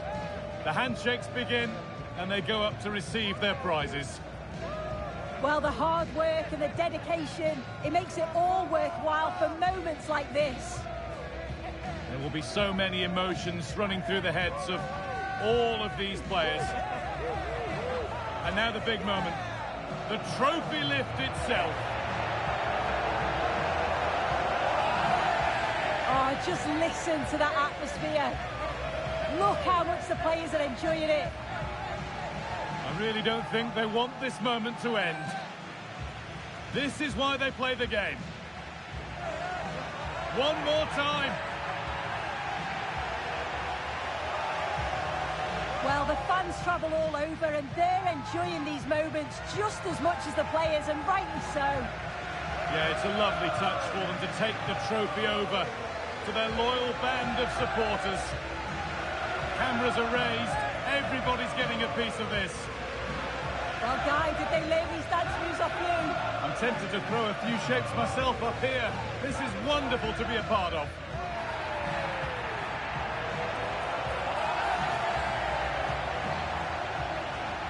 Well, these players will be celebrating long into the night. This is what it was all for. Definitely, these are the pictures that you look at long after you've finished playing.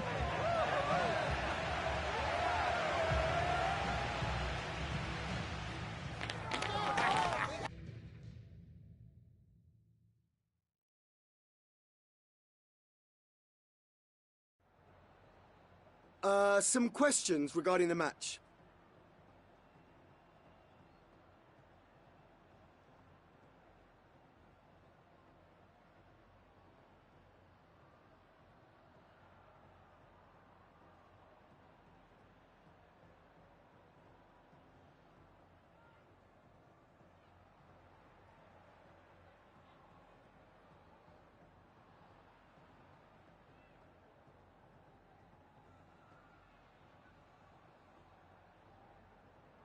Thank you.